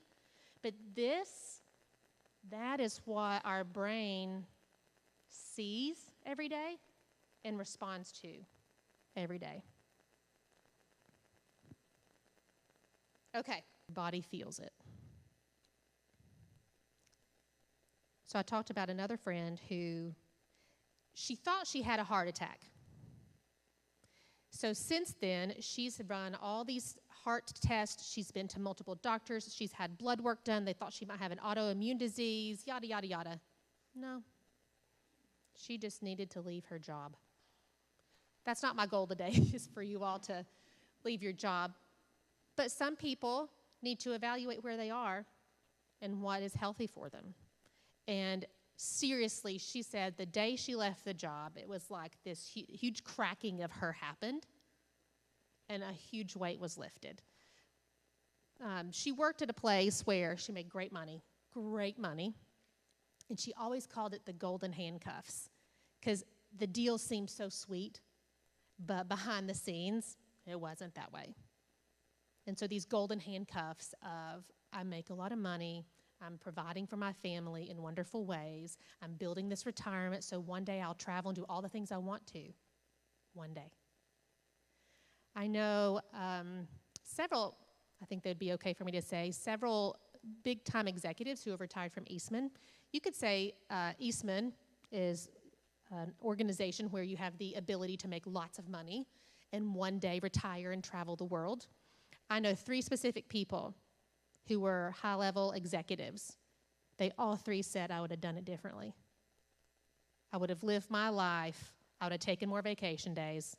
I would have done all the things I wanted to wait to do while I was younger, felt better, but they never did it. And that's exactly what my friend was experiencing. She was missing kids' things. She was gone and traveling way more than she wanted to. She had a male boss who had multiple discrimination complaints against him. Multiple. Somehow he was still there. How was he still there? Well, guess what? His bottom line looked real nice. And so that was just the environment she was in. It wasn't healthy. It wasn't changing. So who changed? She did. And now she's doing much better. She actually had like blood work done, like they do it every so often now just because. And her blood work was like amazing last time she had it. So you are in control. Sometimes those hard decisions seem really hard until you make them. And upon reflection, like, gosh, I wish I'd done that a long time ago.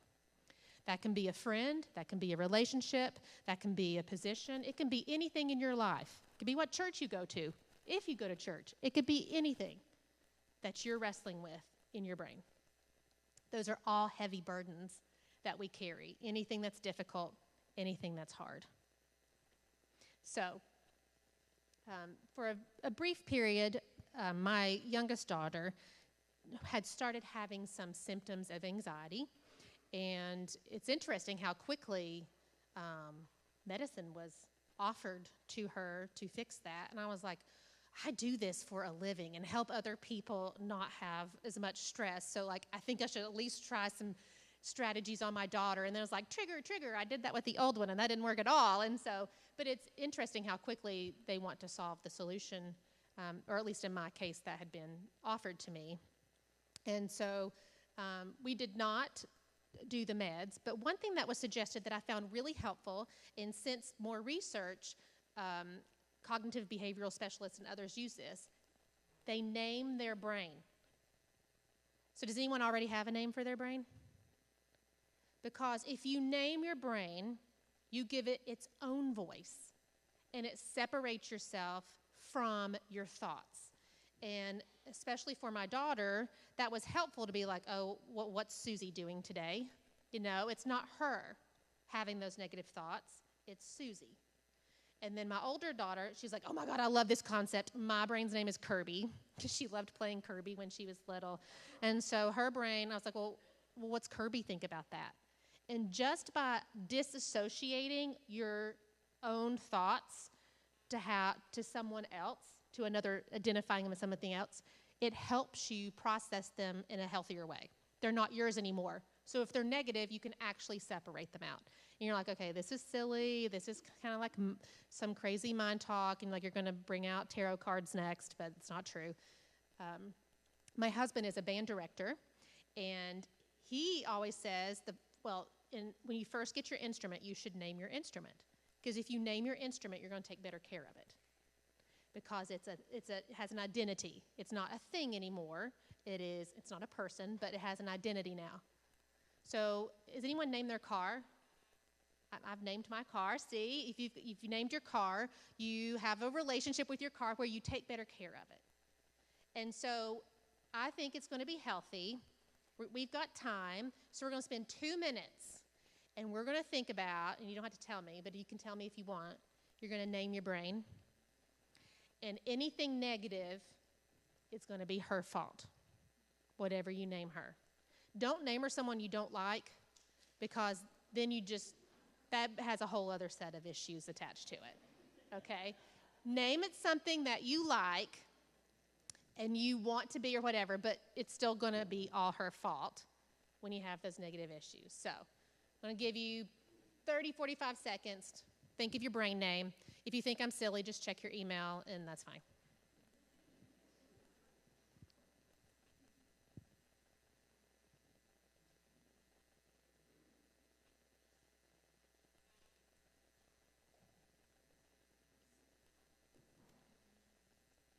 Oh, I had cute pictures. See? Inside Out. New girl came on Inside Out too. Who's this? This is anxiety. Yeah. Yep. Hi. I show up at bad times. Okay. So there's your brain namer. Like, peace, I'm awesome. I tell you bad things all day, and it doesn't bother me at all. It only bothers you. Anybody want to share a fun brain name now? Ladies. Okay, Julia does. We're besties now. Jack? I like it. Okay. What would you share something Jack has bothered you with recently?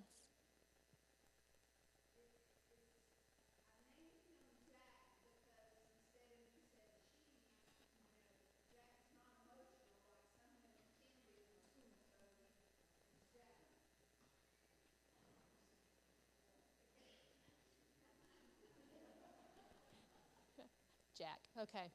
Yeah, Jack can definitely be unemotional. Yes. Anybody else? Yes. I love it. Eloise? What's your car's name? I saw that you named your car too. Sonic. Fun. I love that. So do you think that's healthy for you to have, like, if Eloise is acting up?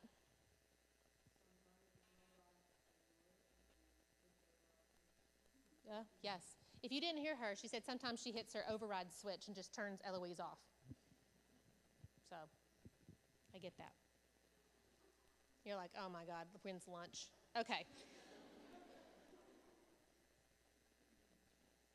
I think you all agree that you know stress affects you in ways. It doesn't matter what your field is. We are women. Stress affects us more and in different ways.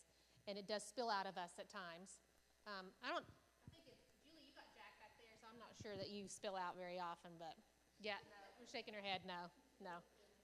She doesn't feel anything? Maybe Julia is Jack. That's right.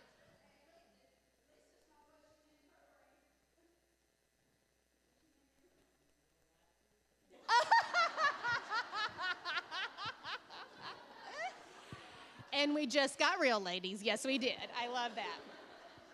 I love that. Ooh, I love that. Maybe I'm going to update my brain's name. My brain's name's Medusa. It's also the same name as my car, so I don't know if that's like, maybe I need to work through all this. I don't know. Okay, so you've named your brain, but I want you to catch yourself. Self-talk is naturally negative. And in fact, someone coached me once, before I get up on stage, you need to run through several things. Make sure you have drunk some water. Make sure that in your brain you have your first sentence. Once you get that first sentence out, you'll just kind of get in a groove and you get going. Like I have a few notes written down, but as you can tell, I just keep going and rambling, and then someone has to remind me where I was, and just to get that first sentence out to feel comfortable. But you have to tell yourself you're going to do a good job. You have to keep telling yourself. And if you are not good at this, then you're not going to believe yourself for a while. There's research about your inner brain, your inner voice. What's his name? He wrote The Power of Now. Elkhart, I think is his name. He talks about if you tell yourself bad things, over time, they come true. It's like your inner voice becomes this self-fulfilling prophecy, right? And so he said that when he was a child, he was very negative as a child. And if something bad happened to him, he was like, well, of course it happened to me. Bad things always happen to me. So over time, that's just what manifested for him. So what are you manifesting for yourself? If you are down on yourself, if you are negative about yourself, if you give yourself a hard time, that's what you're building for yourself. Why would you do that to yourself?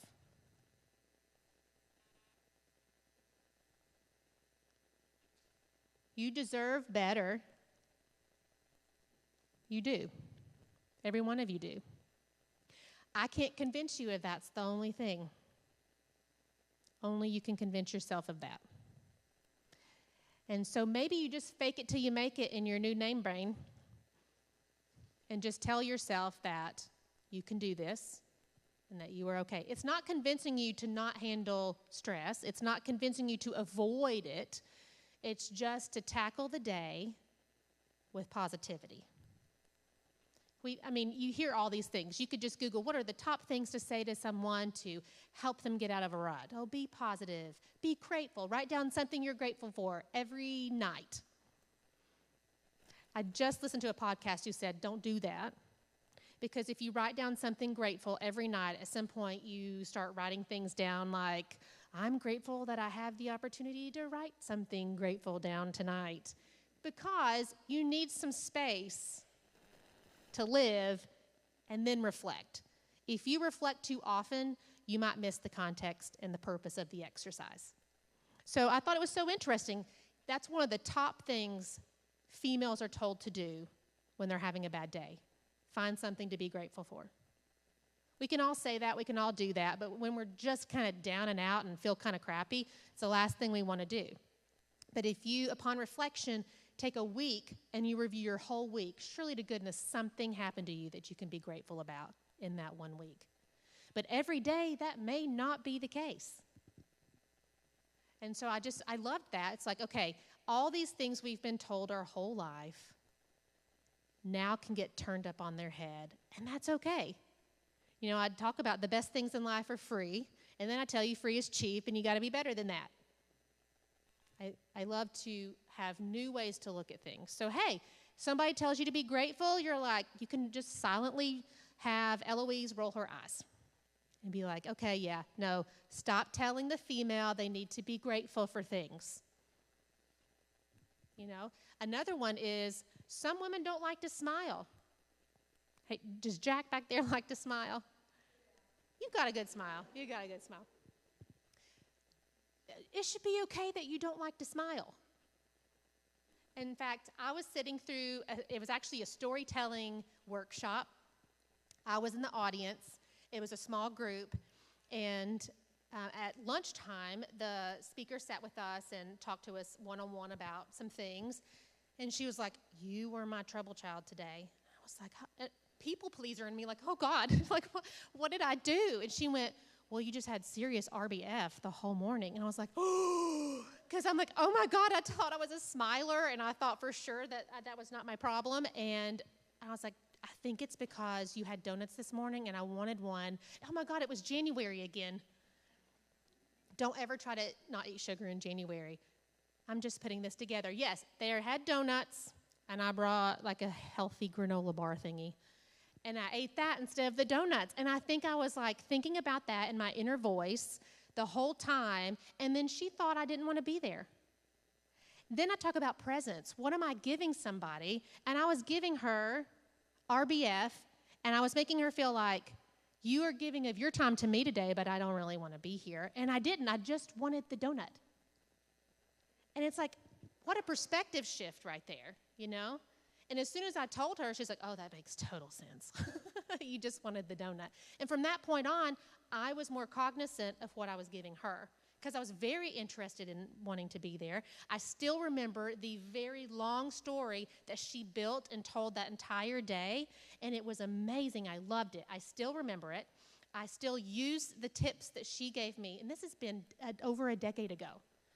You never know how someone affects you, but if I had not had that conversation with her, she would have walked away thinking that I didn't want to be there, I had wasted her time, and really, it was 100% the opposite. How often is that happening in your life? So Medusa was telling me, eat the donut, eat the donut, eat the donut, and I made her feel bad. And then the people pleaser in me made me feel guilty about it. And on top of that, I never want people to think I don't want to be somewhere when they look at me. And so that was just, in so many ways, such a healthy workshop for me. So how many times do you think you worry about what other people think about you? I don't think... Julie is an outlier. I don't think she worries about what people think about her. She don't. She don't. I think, though, I don't want to stereotype. I do believe it is common, but not always the case, that ladies worry about what other people think about them. There's a constant comparison going on. We've heard about it. We watch it. We watch the perfect, beautiful things that are posted on social media, and we think, oh, my life is not that way. Well, guess what? Their life's not that way either. In fact, I worry about people who are too happy. If they are too happy, they are masking life in some way I don't know or understand, and I seriously worry about them. I have a client that her email, I told you to have a positive email, like don't dwell on the past, focus on the future. That's not toxic positivity. But she responds to me every time with like so many exclamation points, and she's so excited, and she's like, "You're the most amazing person ever," and I'm confident she's sending those types of emails to lots of people, and all I do is worry about her.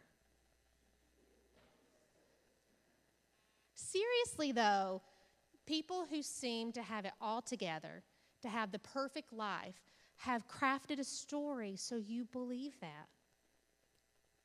And if you really have this wonderful, joyful life, you're just living it. You're just living it. People see it. People feel it.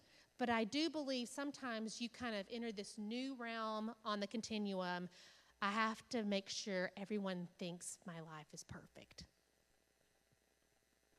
And it's not. So for the people in here, not Julia or Jack, but for the people in here that worry about those and what they think about them, you've got to let them. That is them. It is not you. You are not responsible for their thoughts, their actions. You know good and well you can't control them. For anyone who can influence people, congratulations. At the end of the day, it is likely they're going back to their behaviors and patterns. We want to believe others. That's why we pour so much of ourselves into others, is because we want to see the change in others. We want people to be better, and it is so dang hard to do. But for whatever they think, the first step is to let them think that.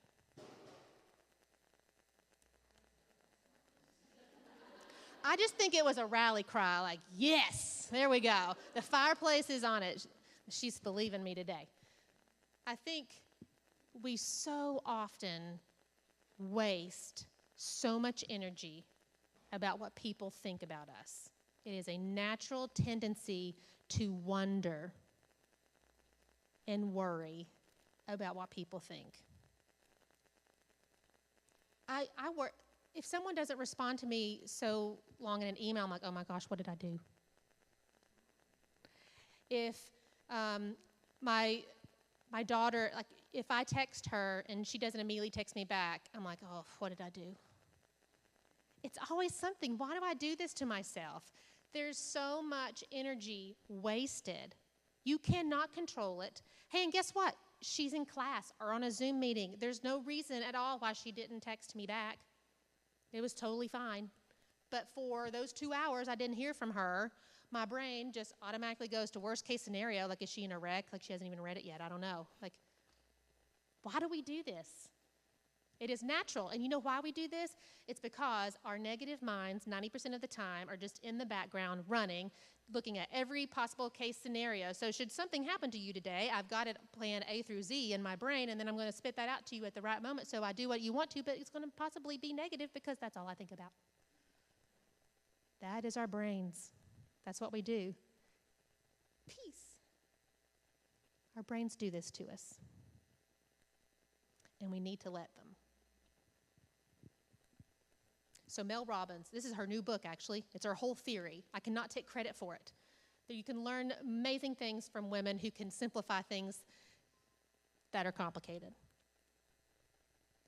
She shares a story where she sees on Facebook that a group of her friends were all on a trip together having a blast. What did she think? She was like, they left me out. Why didn't they ask me to go with them? Are they not my friends anymore? Why did that happen to me?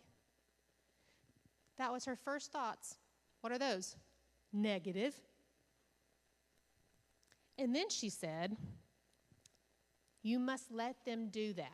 You must let them think whatever they think about me, that they did not invite me. But she says you can't stop at letting them. That's step one. Let it go. Let them think what they want. You cannot control it, no matter how much you want to control. You can't even control your own voice. How in the world are you controlling someone else's inner voice? Every one of you in here, beyond perspective, have judged me in some way about something because of your own experiences that arrived you here today. That's okay. I'm letting you do that. I'm still happy to be here. And I just hope that one nugget of information I shared today with you will resonate in some way that helps you. That would be a victory for me. I may never know it. I probably won't know it. That's okay too. I have to let you think whatever you want to think about me. As long as you are comfortable with the decisions you are making, you have to let them think whatever they think, because you are not responsible for their decisions. You are only responsible for your own. Second step is let me. So after she had her little pity fest that she wasn't invited on the trip, Mel was like, okay, what am I going to do about it? And she was like, well, I haven't stayed connected to them. That's my fault. I haven't tried to be a friend. I have been invited to things where I didn't show up. So she had a reflection period where she thought about why she wasn't invited. And then what did she want to do about it? She had two choices. One, am I going to be okay and just let them and it exists as it is now? Or do I want to repair this friendship because really they didn't intentionally leave me out. I'm just not available much anymore. So we love to initially, reactively blame others. That's real easy to do. That's just so easy to do because it's always someone else's fault. In fact, my 10-year-old thinks it's the teacher's fault all the time. It's always the teacher's fault. Well, no, I think you're just not following the rules, but, okay. So I'll tell you a quick story. Piper had a teacher once that it was just a personality clash. She's very, let's say, boisterous and lively and ended up sitting by herself at a table because she likes to talk a lot. So I don't know where she gets that at all. So the idea of her sitting at a table by herself and then everyone else had 4 to 5 people at the table, I don't know, it just bothered me. And then because of that, she started acting out in class because she didn't have anyone to talk to. So she felt isolated, and so then that turned into some behavior issues, and then it kind of spilled over into a couple other classes. And I was like, what is going on? We don't see this at home. I don't know what's happening. And so the teacher asked to have a conference with me.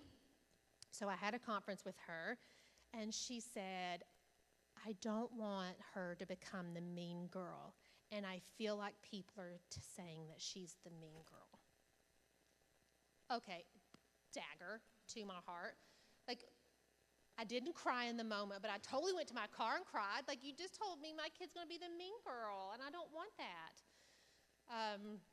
So here's how we resolved this. We had a conversation with Piper about what she had been feeling, talked through all of it.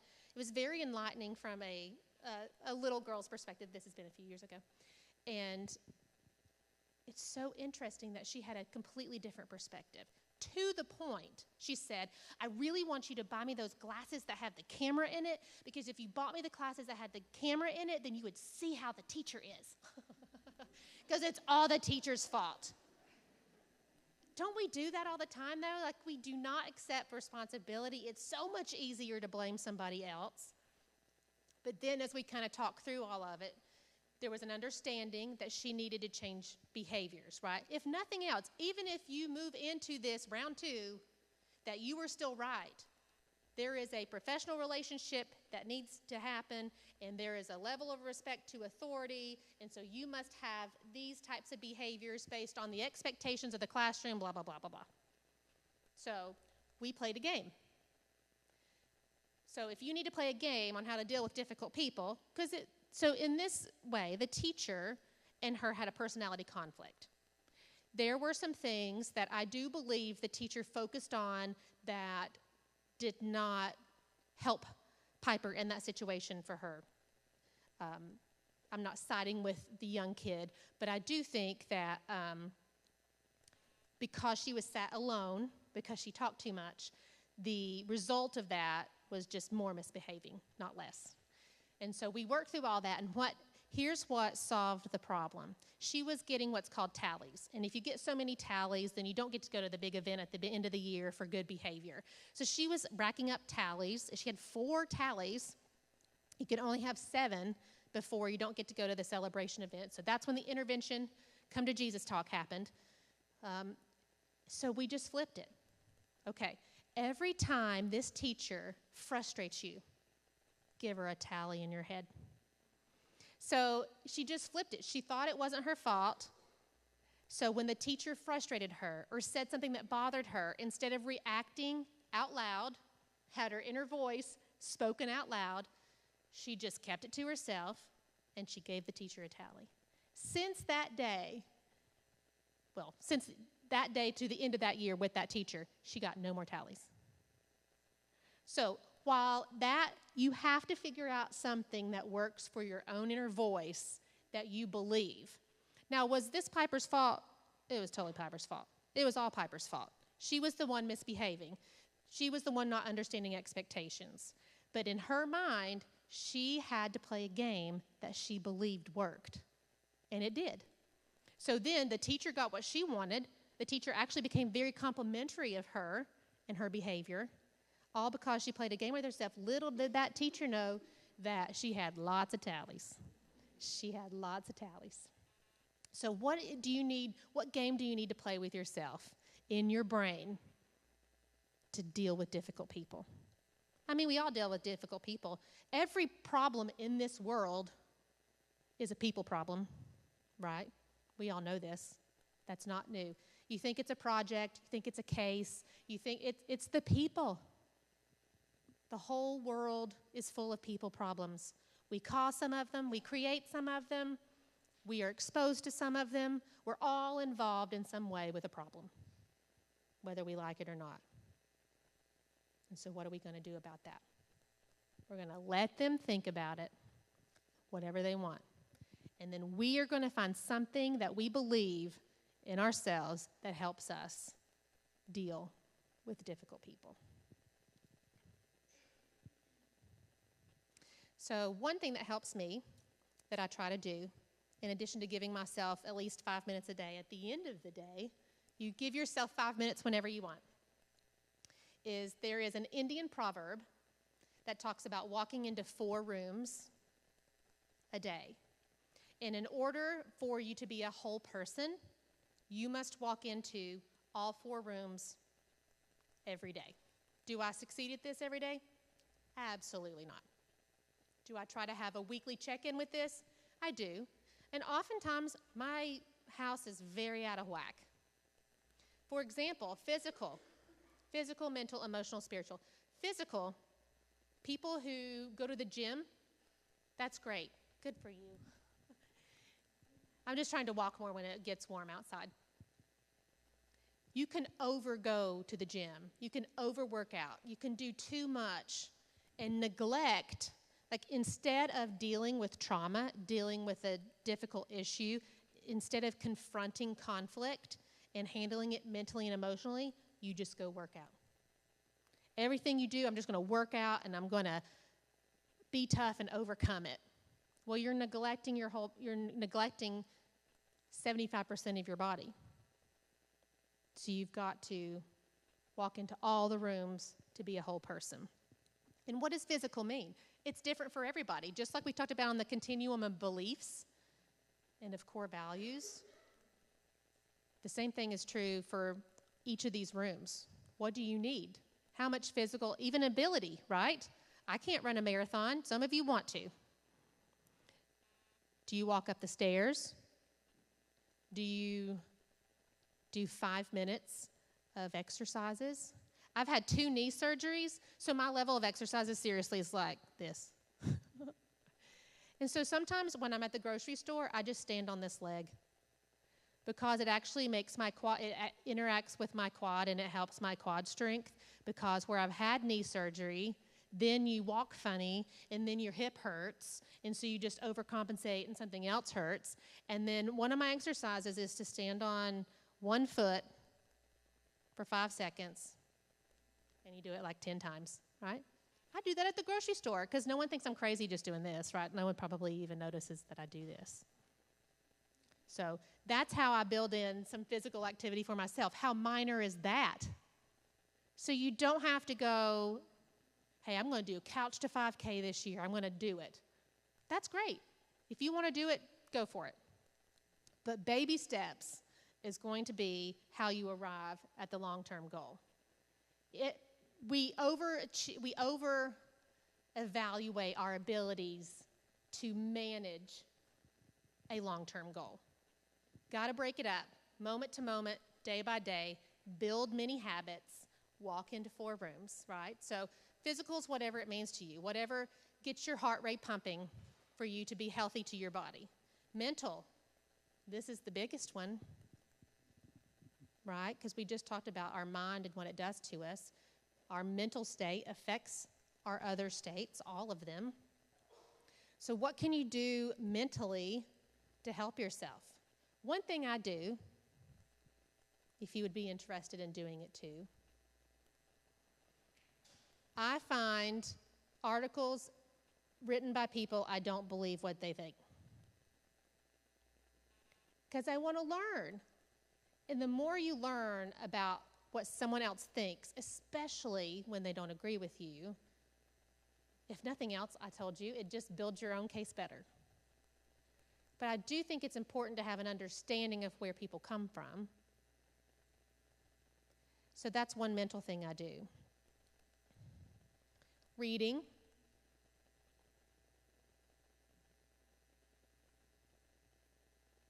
Meditation. I tried meditation once. Does anyone in here meditate or be willing to share?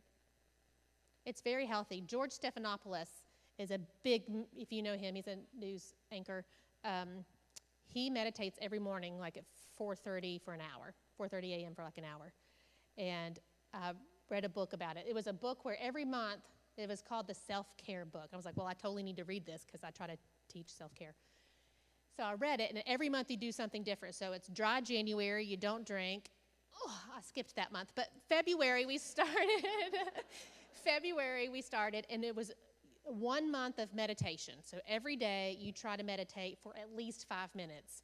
It's real hard to be still and try to push away thoughts for 5 minutes. It's really hard. I think it's why people don't really meditate that often, because it's such an odd experience to not think about something. But wow, it's so healthy. And I really enjoyed the days I did do it, and here I am. I don't do it as often as I should, but it is healthy. So what is that mental state where you are at peace, where you feel good? What are you doing that puts you in that mental state? That's how you walk in that room. Emotionally, what makes you feel good? Like listening to music, dancing in the kitchen, I don't know. What is it emotionally? Watching a movie. And then spiritual, whatever that means for you. The emotional, spiritual, and mental, it's so interesting. Only 25% of it has to do with your body. The rest of it has to do with what you think. So, last exercise of the day. You're welcome. We're going to walk through these 4 rooms. And so I want you to create a list on your phone, on a piece of paper, on a napkin, wherever you want. What are things you can do to physically, mentally, emotionally, and spiritually walk in your own home of your brain and body to help you when things are tough? And if you do put this in your phone, when you are at that point of no return where everything is tight, the anxiety is high, you can refer to this and give yourself a couple of minutes to just do something on this list. I'm not asking you to fully walk in all 4 rooms every day. That's not where you start. When you need it, refer to it and do something for yourself. So I'm going to give you a few minutes, a couple of minutes for each block for you to build your healthy home.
Okay, thank you for taking the time to put that together.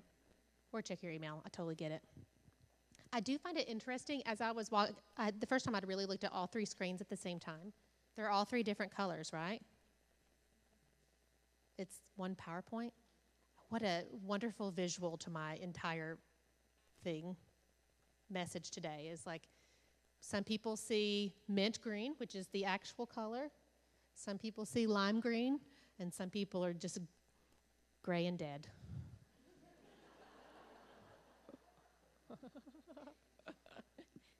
But I love that because every one of you has taken a different perspective today from things I've said. Some things resonated, some things didn't. And I just love that.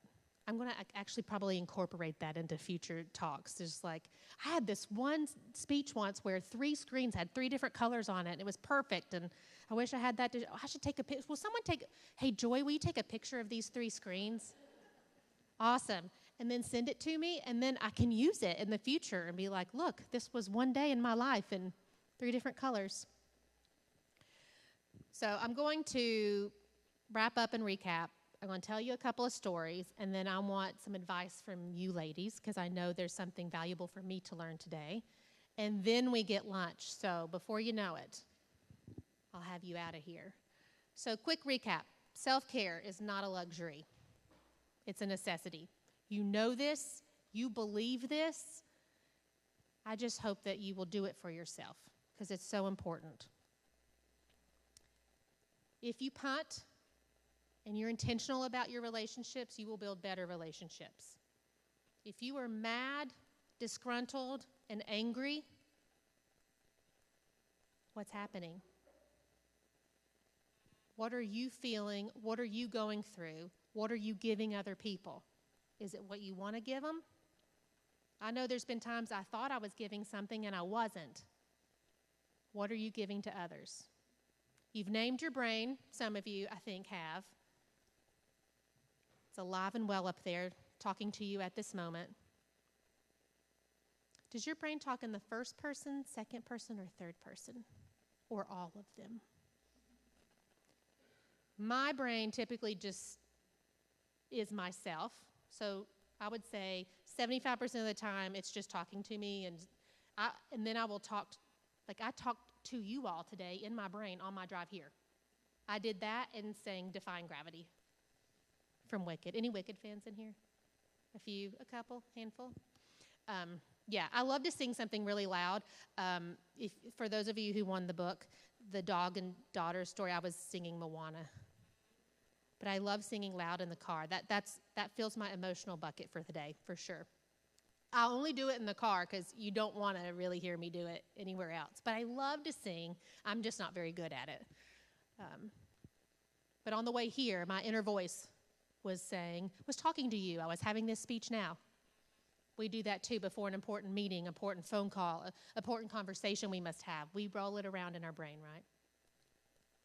And all those thoughts in our brain get packaged up and sent out to our body. So are you being good to yourself? I hope today that I've convinced you in some minor way to believe that you deserve to be good to yourself and to be cognizant and aware of the thoughts your inner voice is telling you. And then let them, right? Let people think what they think. If you are comfortable with your decisions, you have to let them think whatever they want to think. You cannot control them, but you can control what you do. You know this, but you have to be comfortable. If you are not comfortable with the decisions you are making, start today to be different about that. Work on your brain, make yourself feel better. So my whole tagline, I have a company, Cook & Company. I've talked about my ampersand that I love. I work with organizations that are having milestones. So if you are 100, 50, whatever, the city of Kingsport turned 100 in 2017, and that was my first taste of working on a centennial. I loved it. As the marketing director, I was the liaison to the Centennial Commission, and I found myself doing it every day. It's like, this is fun, this is new, people are energized, it's a celebration, everyone's happy. That's totally better than daily government work. So let's definitely do more of that. And I found myself, I have to write this, BMA city council report, or I have to, deal with all these disgruntled people. But over here, the Centennial people are so happy. And so I found myself just gravitating toward that project. So then I left the city and started my own company, and now I work with organizations having milestones, and I love it because you have to know yourself and what you need. No one ever wants me to be an accountant. Is anyone an accountant in here? Oh, I'm so sorry. Please don't ever look at anything that I do. Okay, no. I'm definitely a big picture, visionary person, and you have to.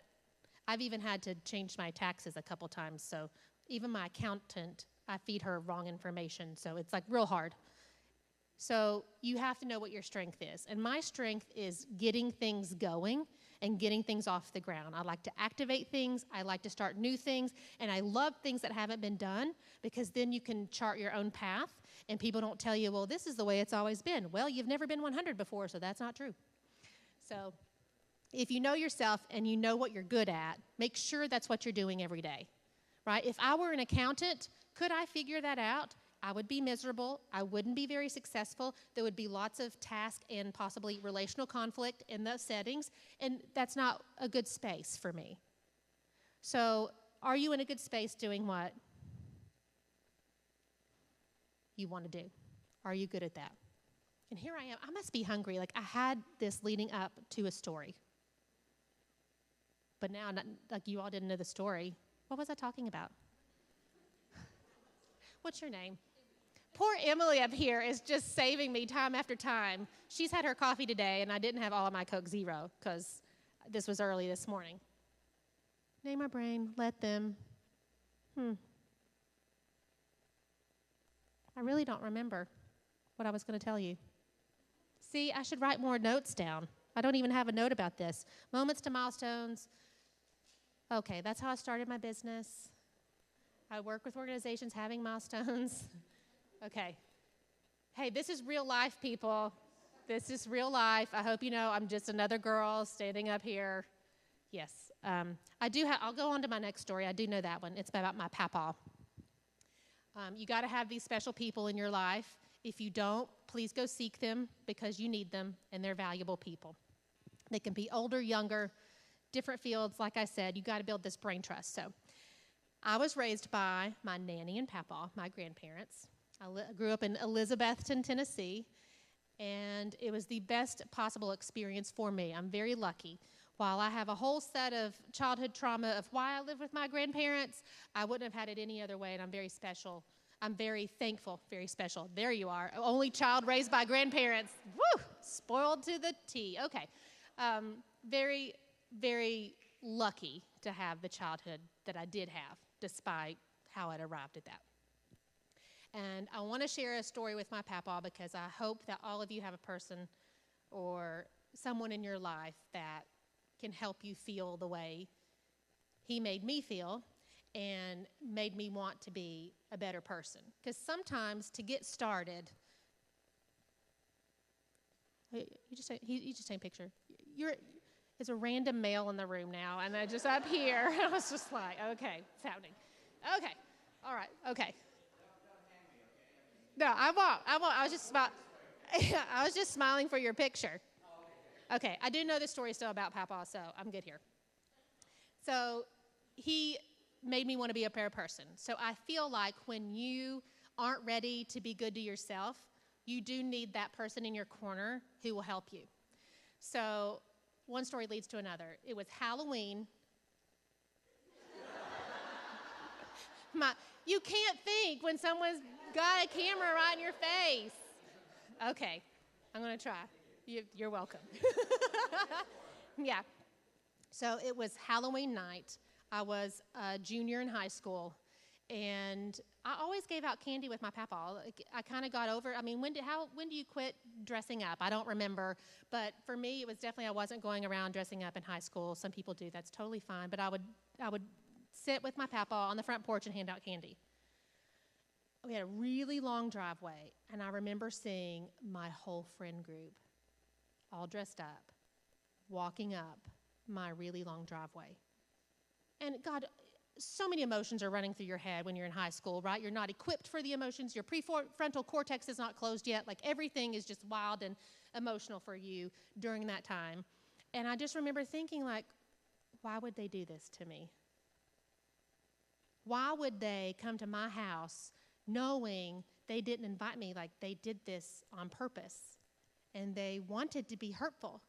And why would they do this? So I remember I was the people pleaser, and I smiled and I gave them candy.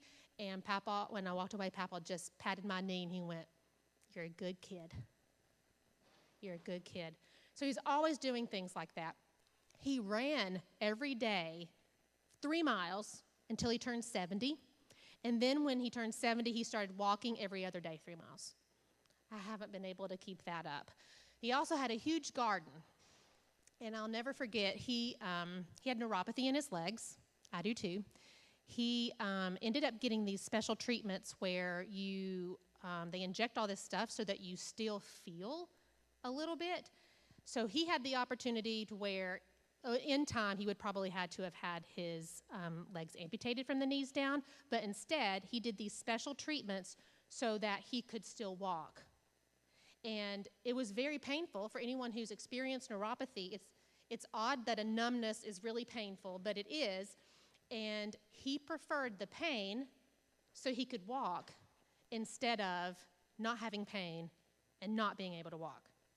So he went to a neurologist for this, and actually in Johnson City, and he still tended to a garden, and he never wanted me to know. You know, it's like my grandmother sat for 4 days with a broken hip because she didn't want me to worry about her or not go on my trip. Papa was the same way. If I didn't figure it out on my own in some sleuthing way, I didn't know any ailment he ever had. But after he had had a mini stroke after this, and so this was a first follow-up after his stroke with the neurologist, and so I figured out when he was having it, and I showed up there. Then he opens the door, and he's like, "What are you doing here?" Because he didn't want me to be there. He didn't want me to worry, didn't want me to stress. And he opened the door. He had a basket full of tomatoes. And I was like, "What are you doing with those tomatoes?" He went, "Well, I know the doctor really likes them, and these are the best ones I got." So he had this basket of tomatoes. Okay, he, at this point, is probably 80, and he walks like this now because he has drop foot from where he has neuropathy, but he still feels his legs, so he can still walk. He does not need a cane because he is not old enough for a cane. So he is walking like this with a basket. He's bumping into everything. So he sits down. He's mad at me because I'm here, but he gets over it. So they call us back. The doctor comes in and says, "Oh, my, look at these fresh tomatoes. Those look great. Where'd you get these?" He went, "Well, I grew them in my garden, and I picked them for you. I know these are your favorite." Who does that to a doctor? Who brings gifts to their doctor? We don't even want to pay the doctor or go, and now my papa's bringing gifts to the doctor. He went, "Well, I grew them right in my garden." He went, "Well, no, you didn't. You're so funny." He's like, "You can't walk." He's like, "I walked in here today." He said, "And these are from my garden." And then he just looks, like the doctor looks at me, and he's like, "Get me out of this. Like, I don't know what's happening," because he's clearly not tending to a garden. He can't feel his feet. And I was like, "Oh, yeah, no, these are from his garden." He was like, "How do you do that?" He said, "I just crawl." So that, ladies and a few gentlemen, is what I hope to be one day. I hope that whatever I love to do that brings me joy, I continue to do it as long as I possibly can. And I hope that you will do that for yourself too. My papa went on to say, and I love when it rains because mud makes it better.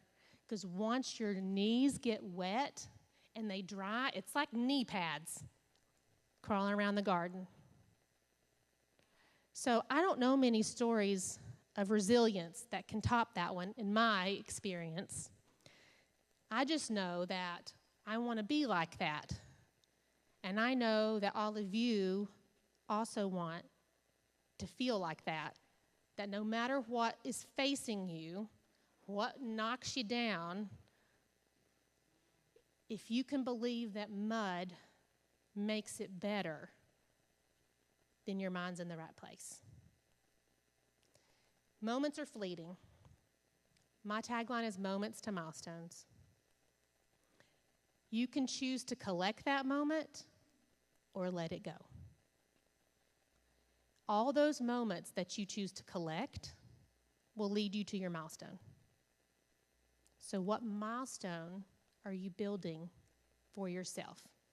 Is it one that you want? Is it one that you like? Is it one you're proud of? Because it's 100% up to you.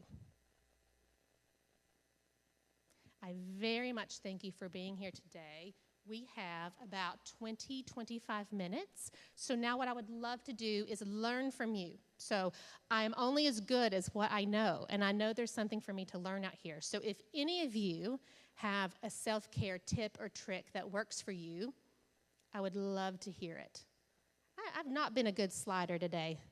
Moments to milestones. Okay, so let's talk, right? This is the best part, is when it's interactive. Lunch isn't here yet, so you have to do something until lunch is here. I'm not keeping you from lunch. You're waiting on lunch. So I would love to hear from someone how you take good care of yourself. If no one raises their hand, I'm going to call on Julia.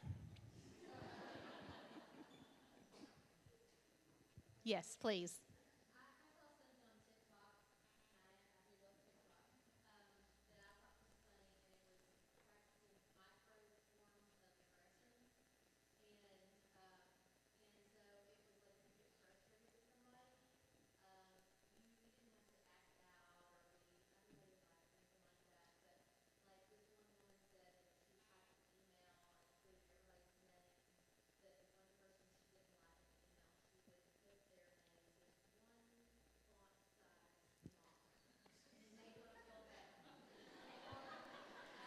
Wait, I need to write this down. Hold on.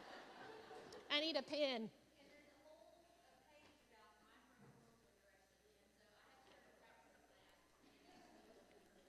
I love that. One font size smaller. I'm totally going to do that. Yes, it's like the silent tally mark my kid gives her teacher. Yes. I taught my kid to practice microaggressions, and I didn't even know it. I love that. Anybody else? That's good stuff. Microaggressions.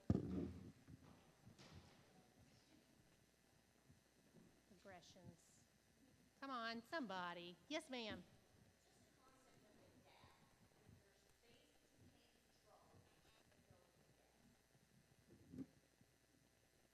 What do you do in the gap?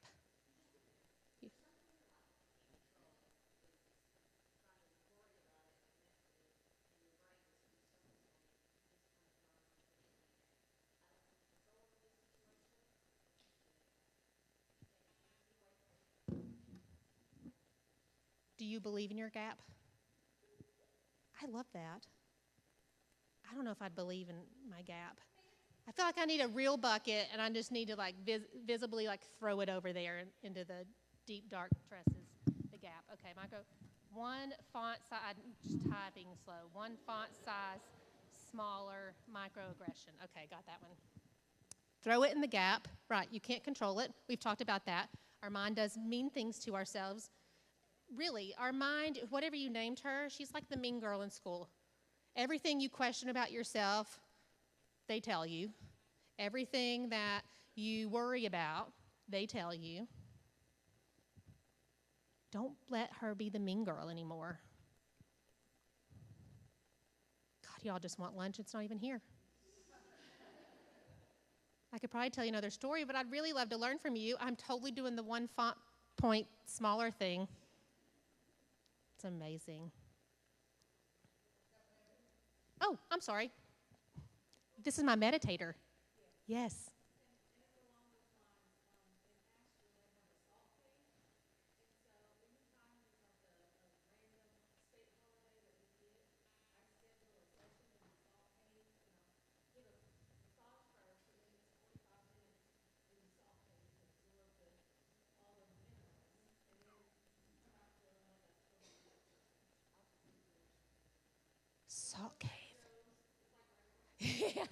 Yes, I mean, Trader Joe's alone is self-help, yes.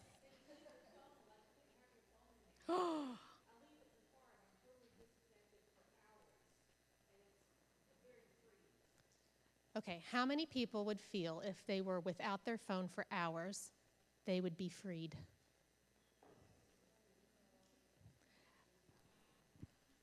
Yes, okay. So here's the thing. I have been to a spa where you could not have your phone. And I found myself like just grabbing for my phone multiple times because that's what we do now. And I love that when you can't have your phone, you like are reminded of how often you look at your phone, which is unhealthy, right? Okay, so anyone who's a supervisor in here, it has been noted, please put in the notes that Salt Cave on federal holidays is now the go-to. Can that be professional development in some way, right? Like you pay for health care. I think it should be paid for. I love that. Okay, what's it called in Nashville? Oh, well, okay. All right, who else? I love it. I think there's a salt therapy place in Kingsport. In Johnson City, too? It's not, but it's not Asheville. Okay. It's already been vetted for you. You know now. Just go on to, you go to Trader Joe's first. Well, no, you go last in case you want anything, cold. Bring a cooler. Go to the salt cave. Don't look at your phone for hours. Then go to Trader Joe's and come home. I love that. I'm proud of you for doing that. Typically, when those things happen, it's amazing. I did do a couples massage once with my friend. It was cheaper. So we just did it together, and we went to Asheville, and we had lunch, and it was like the best day ever. But we don't allow those times for ourselves very often. Yeah. And then they thought we were a couple the whole time. It was hilarious. But it's fine. Self-care tip, yes.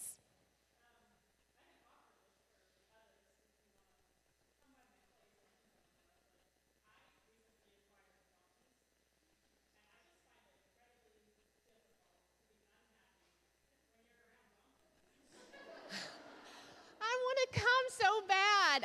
Yes.